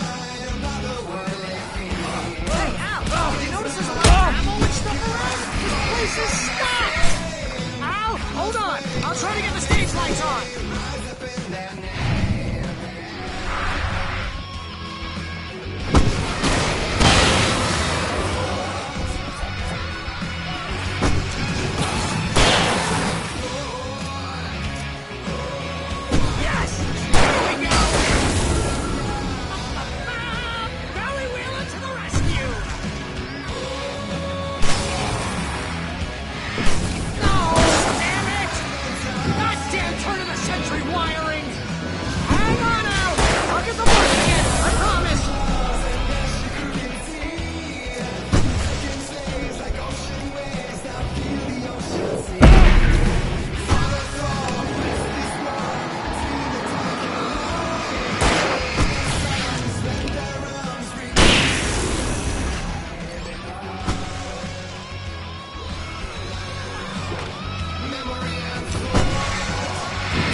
Bright Falls, rock and roll capital of America.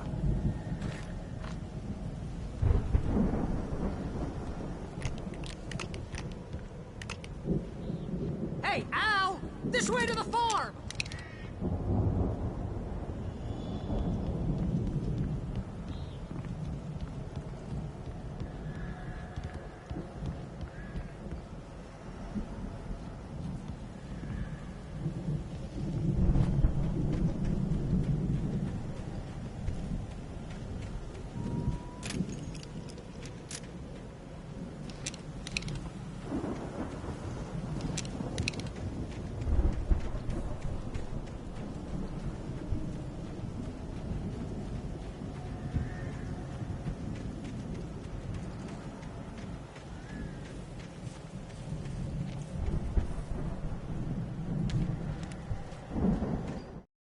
Deputy Mulligan tuned Thornton's chatter out.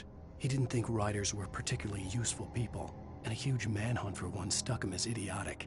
Certainly not worth the missed opportunity for coffee and pie. It wasn't even clear what the man had done, except run from them at the trailer park. Mulligan knew he wasn't alone.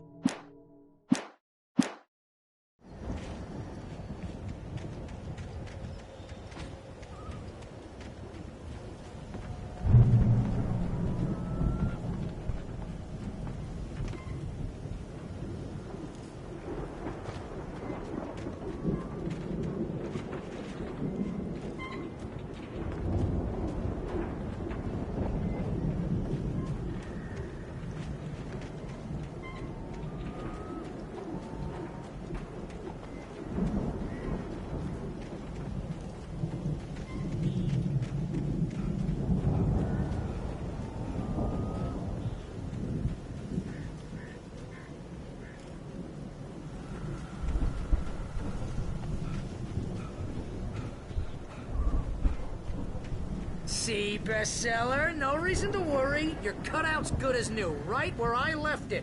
I'll come back for it once we have the place secured. Yeah, that's been my biggest worry all this time. We need to get this thing moved out of the way. This is as far as I got before they ambushed me.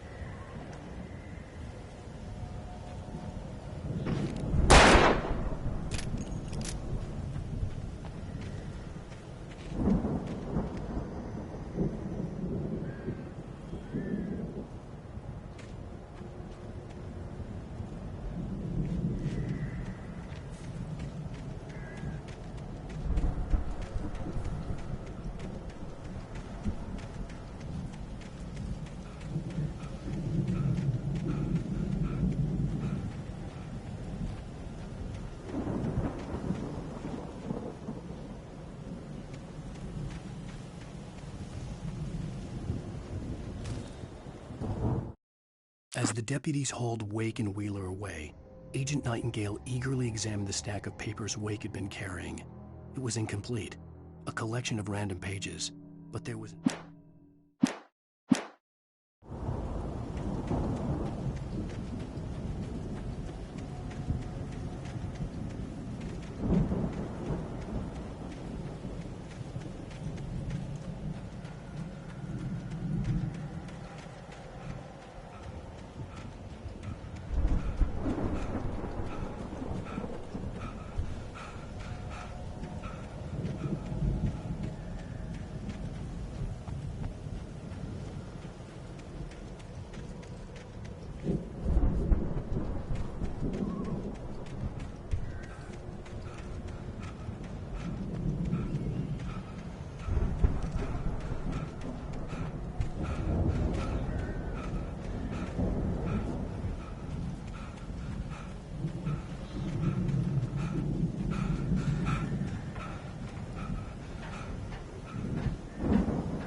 Alan Wake here has something to say. What's that, Al? I'm Alan Wake. I'm always right about everything. And if I don't get my way, I'll sulk all day long. I'm always intense and moody. It makes me very attractive and mysterious. Right now, I'm just standing here because I need my best friend Barry to carry me. But that's okay. I can just take him for granted. I think I see what you did there. Yeah, it was pretty good. You want me to do my imitation of Barry Wheeler? No? Thought so.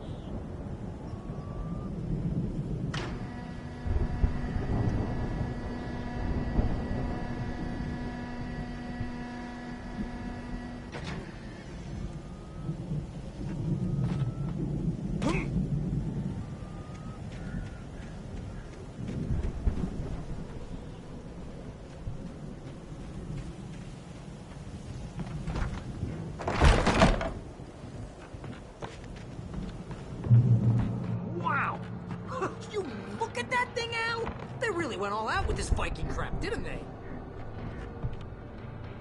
Look at all this stuff. They must have done okay for themselves, so how come I never heard of these guys before? And this from the guy who learned about Ozzy Osbourne through reality TV?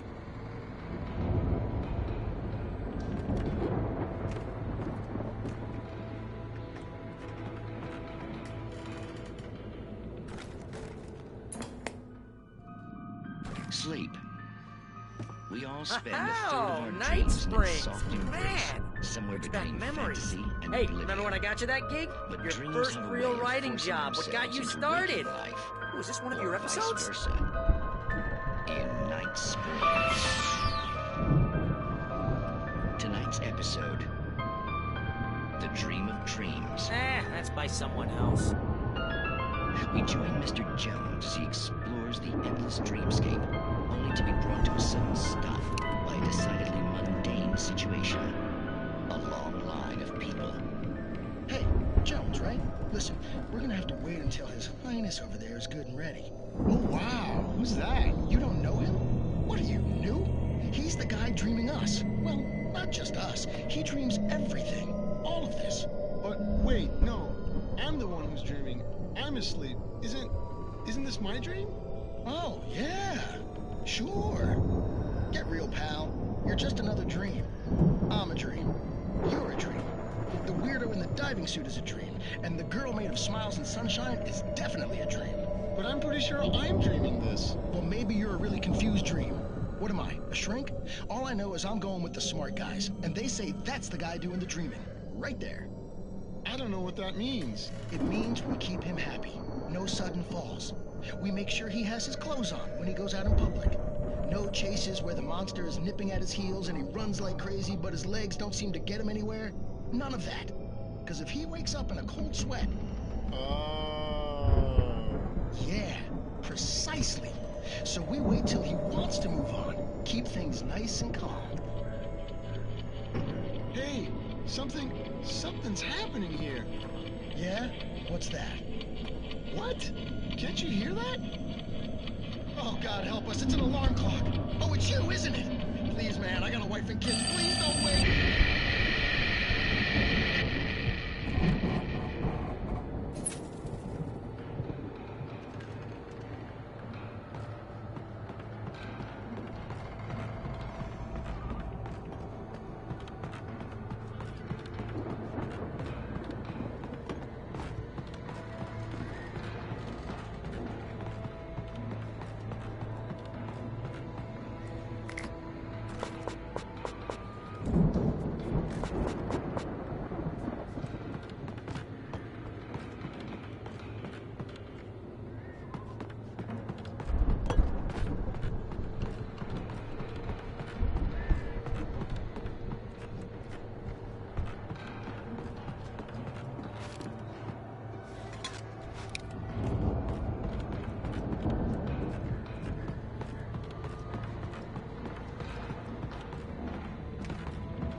It's 1976. Madness reigns at the Anderson farm. Contrary to all logic, the headiest ingredient of their moonshine is unfiltered water from Cauldron Lake. The Andersons feel like gods. Odin can't stop laughing. He contemplates cutting his eye out. Tor runs across the field, naked, shrieking, hammer in his hand, trying to catch lightning. Their songs have power. Something...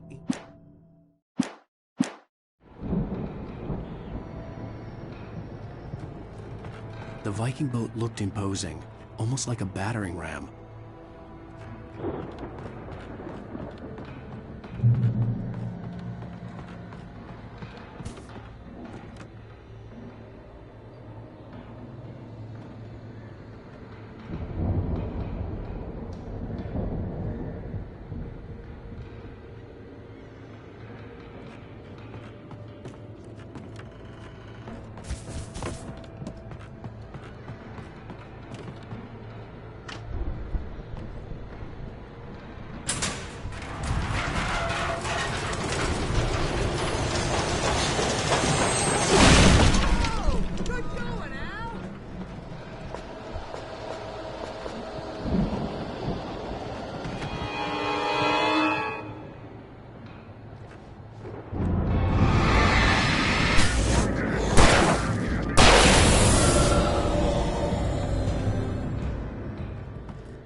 I think we can make it through here, Al!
Those geezers had quite a production going on. Ooh, you know what, Al? If we make it through this alive, I'm gonna start representing them. Yep, sell this stuff online, maybe get a reality show going, release a new single. Good luck with that, pal. Hey, you find us a way out of here, okay? I'm gonna take a closer look at this stuff. The door was barred from the other side. I'd have to find another way.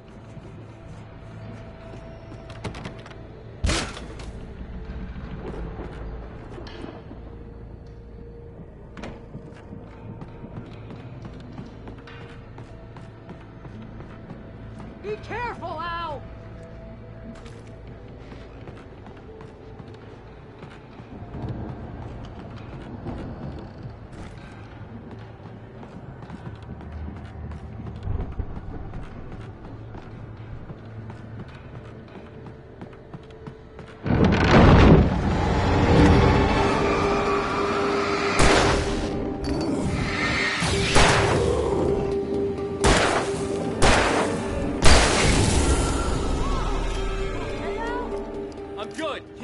eyes open, okay?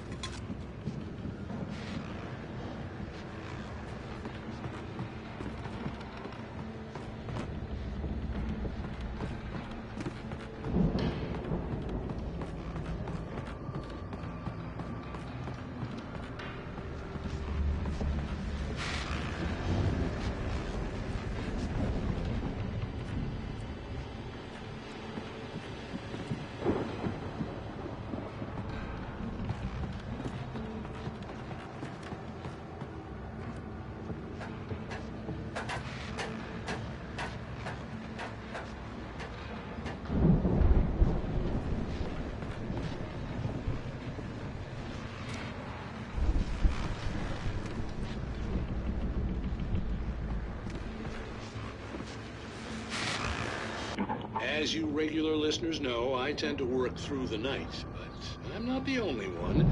Deputies Mulligan and Thornton are taking a couple of moments off their busy schedule to join me here in the studio. Boys, how busy are you now? Deerfest is almost here, isn't it? I bet that keeps you in business. Pretty busy, yeah. Actually, Pat, we've been real busy with other stuff, which concerns an ongoing investigation. We can't talk about that, Thornton. I wasn't gonna say anything. I was just saying we got, other irons to fry. And how would you compare your workload to last year's? Things have seemed relatively peaceful to me, but people do tend to get a little wild this time of year. Oh, it's wild, Pat. It's pretty wild. There's been all sorts of trouble this year. Vandalism, fighting, public disturbances. A lot of people gone missing, too. Yeah, it's pretty much the usual stuff, Pat. Just, a lot more of it. Now, is it just me, or does Deerfest get wilder every year? People seem to be more drunk, at least, or they start earlier and younger. Oh, it's definitely not just you, Pat, but... Definitely, Pat. Hey, I'm talking here, Thornton. Oh, shoot, I lost my train of thought. Not just me. Oh, yeah, it's wilder, Pat, but actually most of the trouble seems to be coming from grown men. People who ought to know better, Kids are doing fine this year. Well, that's nice to hear at least. Boys, I want to thank you for stopping by. I'll let you get back to your patrol. Sure thing, Pat. Yeah, sure thing, Pat.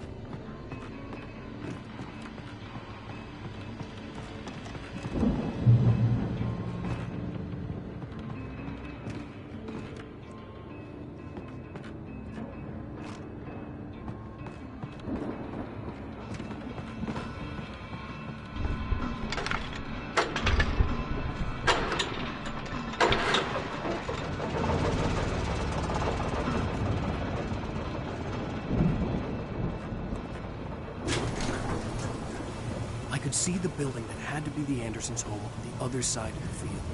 It wasn't far now. I wasn't worried about trusting the ramblings of two burned-out geriatric wrecks. They had the goods.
Al?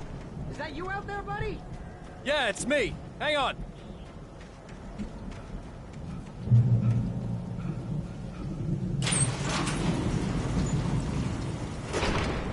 Hey, let's go, man.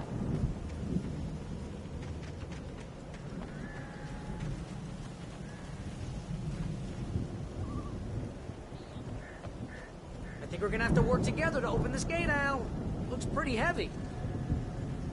Ah! Hey, I think that's the farm on the other side of the field. We're almost there. This farm is a crazy place for crazy people. We should feel right at home then.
lights are out.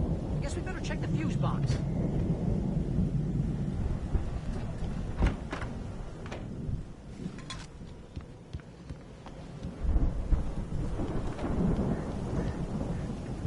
The power downstairs was out, but I was sure I could fix that at the fuse box.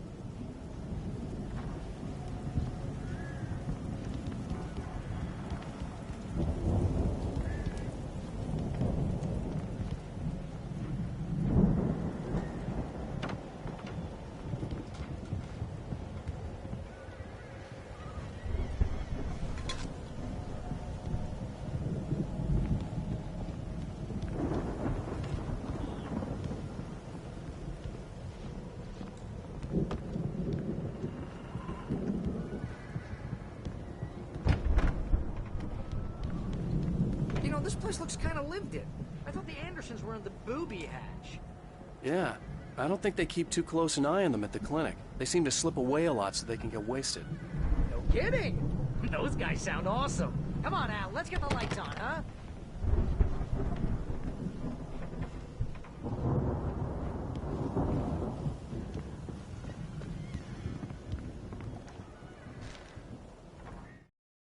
Again, Alice's screams rang in the stillness of the night. I saw myself run toward the cabin, flashlight in my hand. I followed my past self. I was an out-of-body observer, a time traveler in a crazy drunken dream.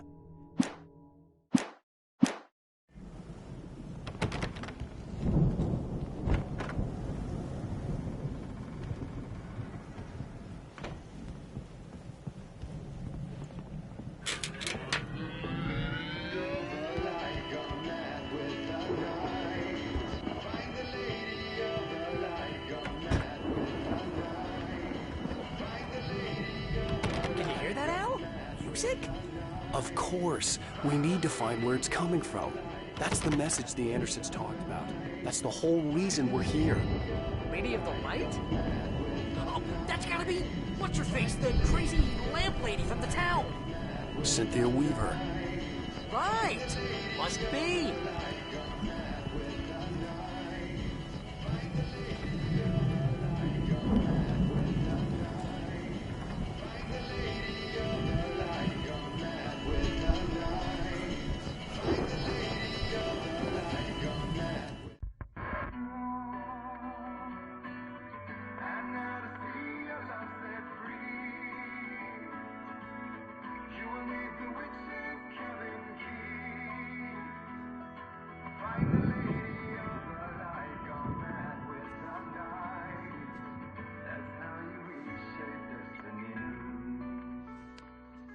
Okay. We need to find Cynthia Weaver. We'll stay here for the night and head back to town as soon as it gets light.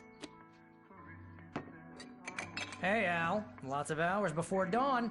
Might as well get some rest. And by rest, I mean drunk. Come on, Barry, this is... Yeah, what the hell?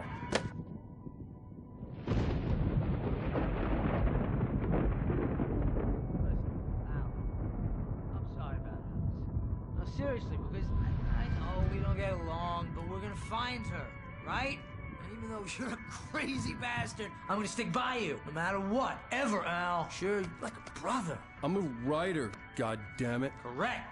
If I just wanted to, I could write 10 books a year. And they'd be the best books that year. No, you couldn't. That's right, I couldn't. But I could, because I'm a writer. What? What do they put in this stuff? I feel like my brain is coming out of my nose. I'm gonna get the recipe off those coots and be a booze millionaire. I just miss her, Barry. I just want her here with me. I know, Al. I know. It's gonna be okay. We're gonna make it okay.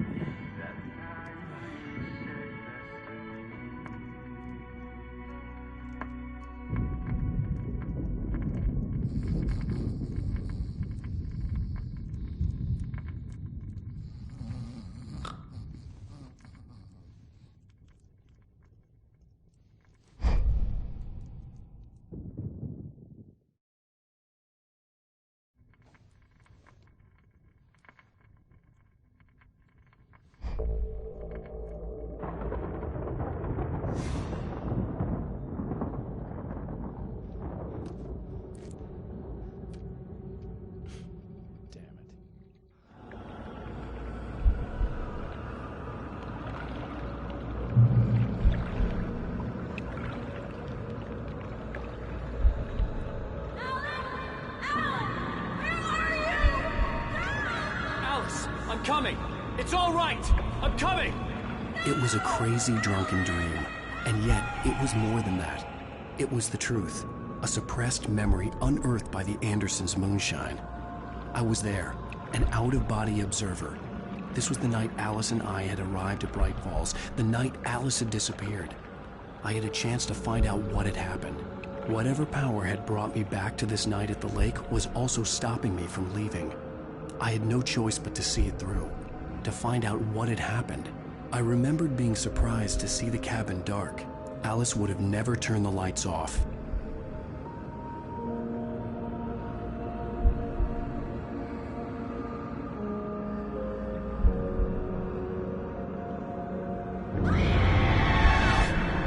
Alice? Alice!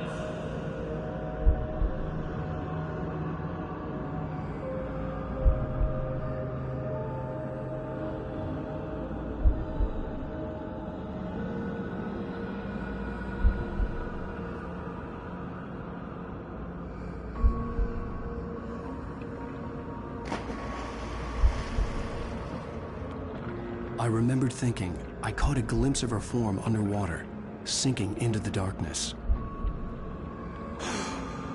Diving after her was the last vague memory I had of that night. After that, the next thing I could remember was waking up behind the wheel of the crashed car and finding the first pages of the manuscript.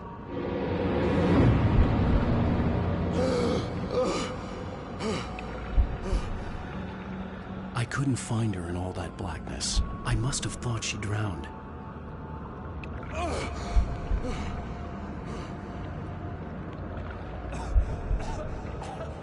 Alice! Jagger had Alice, and so she had me. Alice!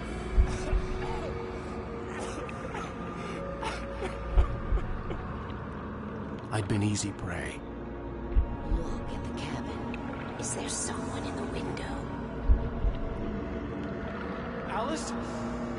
Maybe she didn't drown after all. Maybe she's inside. Alice! Yes. The dark presence had touched me. She had dug her nails into my brain and used me, made me her puppet.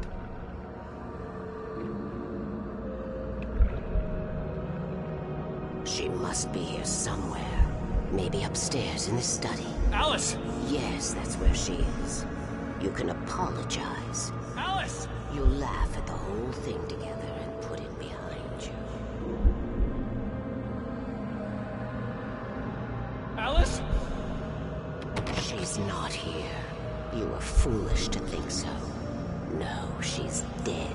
She drowned. No, no, no! It's your fault your wife is dead. You are guilty. All she wanted was to help you right. You killed her. Oh, hush. There's still hope. Cauldron Lake is a special place. Here, you have the power to change things. She wanted you to write. I will tell you what to do.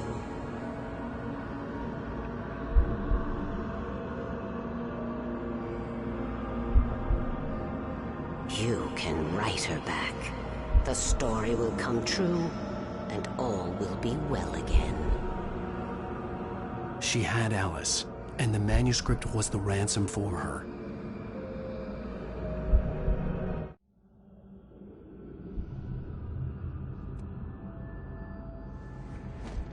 Yes.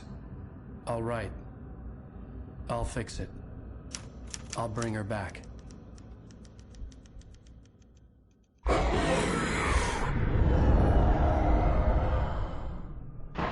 No. I wrote it. I remembered it all now.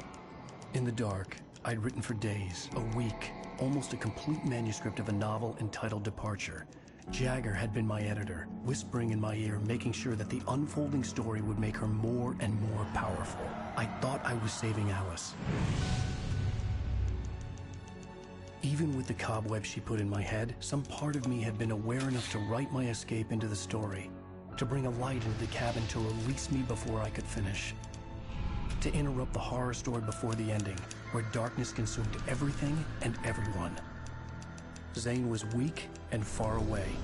But I had written him into the story, and his light had been enough to set me free. It isn't here now. I'm here because it was written. I brought the light to set you free. You must hurry. It will know I'm here. It will be back soon. It stole the skin of my Barbara a long time ago. She looks so old.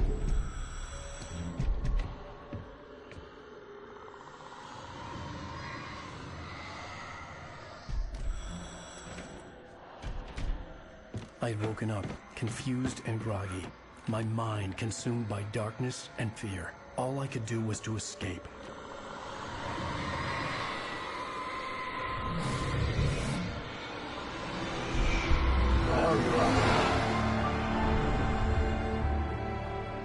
The week spent in the cabin had taken its toll. I was barely conscious, and fading fast. It had to have cost Zane terribly, thrown him even deeper into whatever dark place he now haunted. But he had managed to weaken the dark presence, kept me safe that night.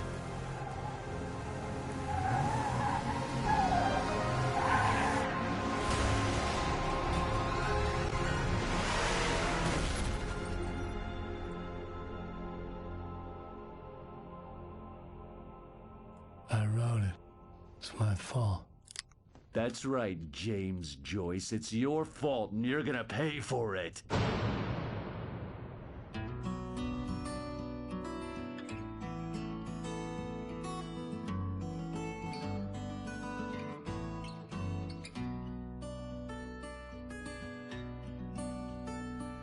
There's an old town road with mystery of Tom the poet and his muse, and a magic lake which gave a life to the words the poet used. Now the muse she was his happiness, and he writes. Previously on Alan Wake. Under the influence of the dark presence, I wrote a horror story that is coming true. Jagger had been my editor, making sure that the unfolding story would make her more and more powerful. Some part of me had been aware enough to write my escape into the story. Together we can create something absolutely wonderful. The lake, it does something to the works of art created here. It makes them come true. My mom gave me this old light switch. The clicker. Alice is being kept in a dark prison. I need to find Cynthia Weaver to fix this. It's your fault, and you're gonna pay for it. Well, we're expecting a record crowd from the neighboring counties. Naturally, we hope to break the record set by last year's Moose Fest in our neighboring town, Watery. Ladies and gentlemen, some people have asked me, what's the big deal about Deer Fest? And I think that this sums it up. It's about friendship and community. We've got a great party coming up, but let's try to hold it in until tomorrow and get through the night in one piece, all right?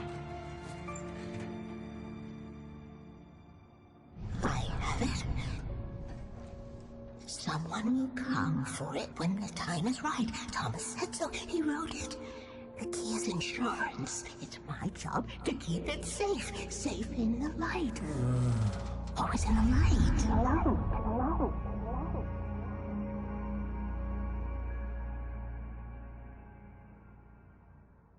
All the manuscript pages were gone. The FBI agent had taken them. I think my tongue just took a crap in my mouth. Ugh. Oh.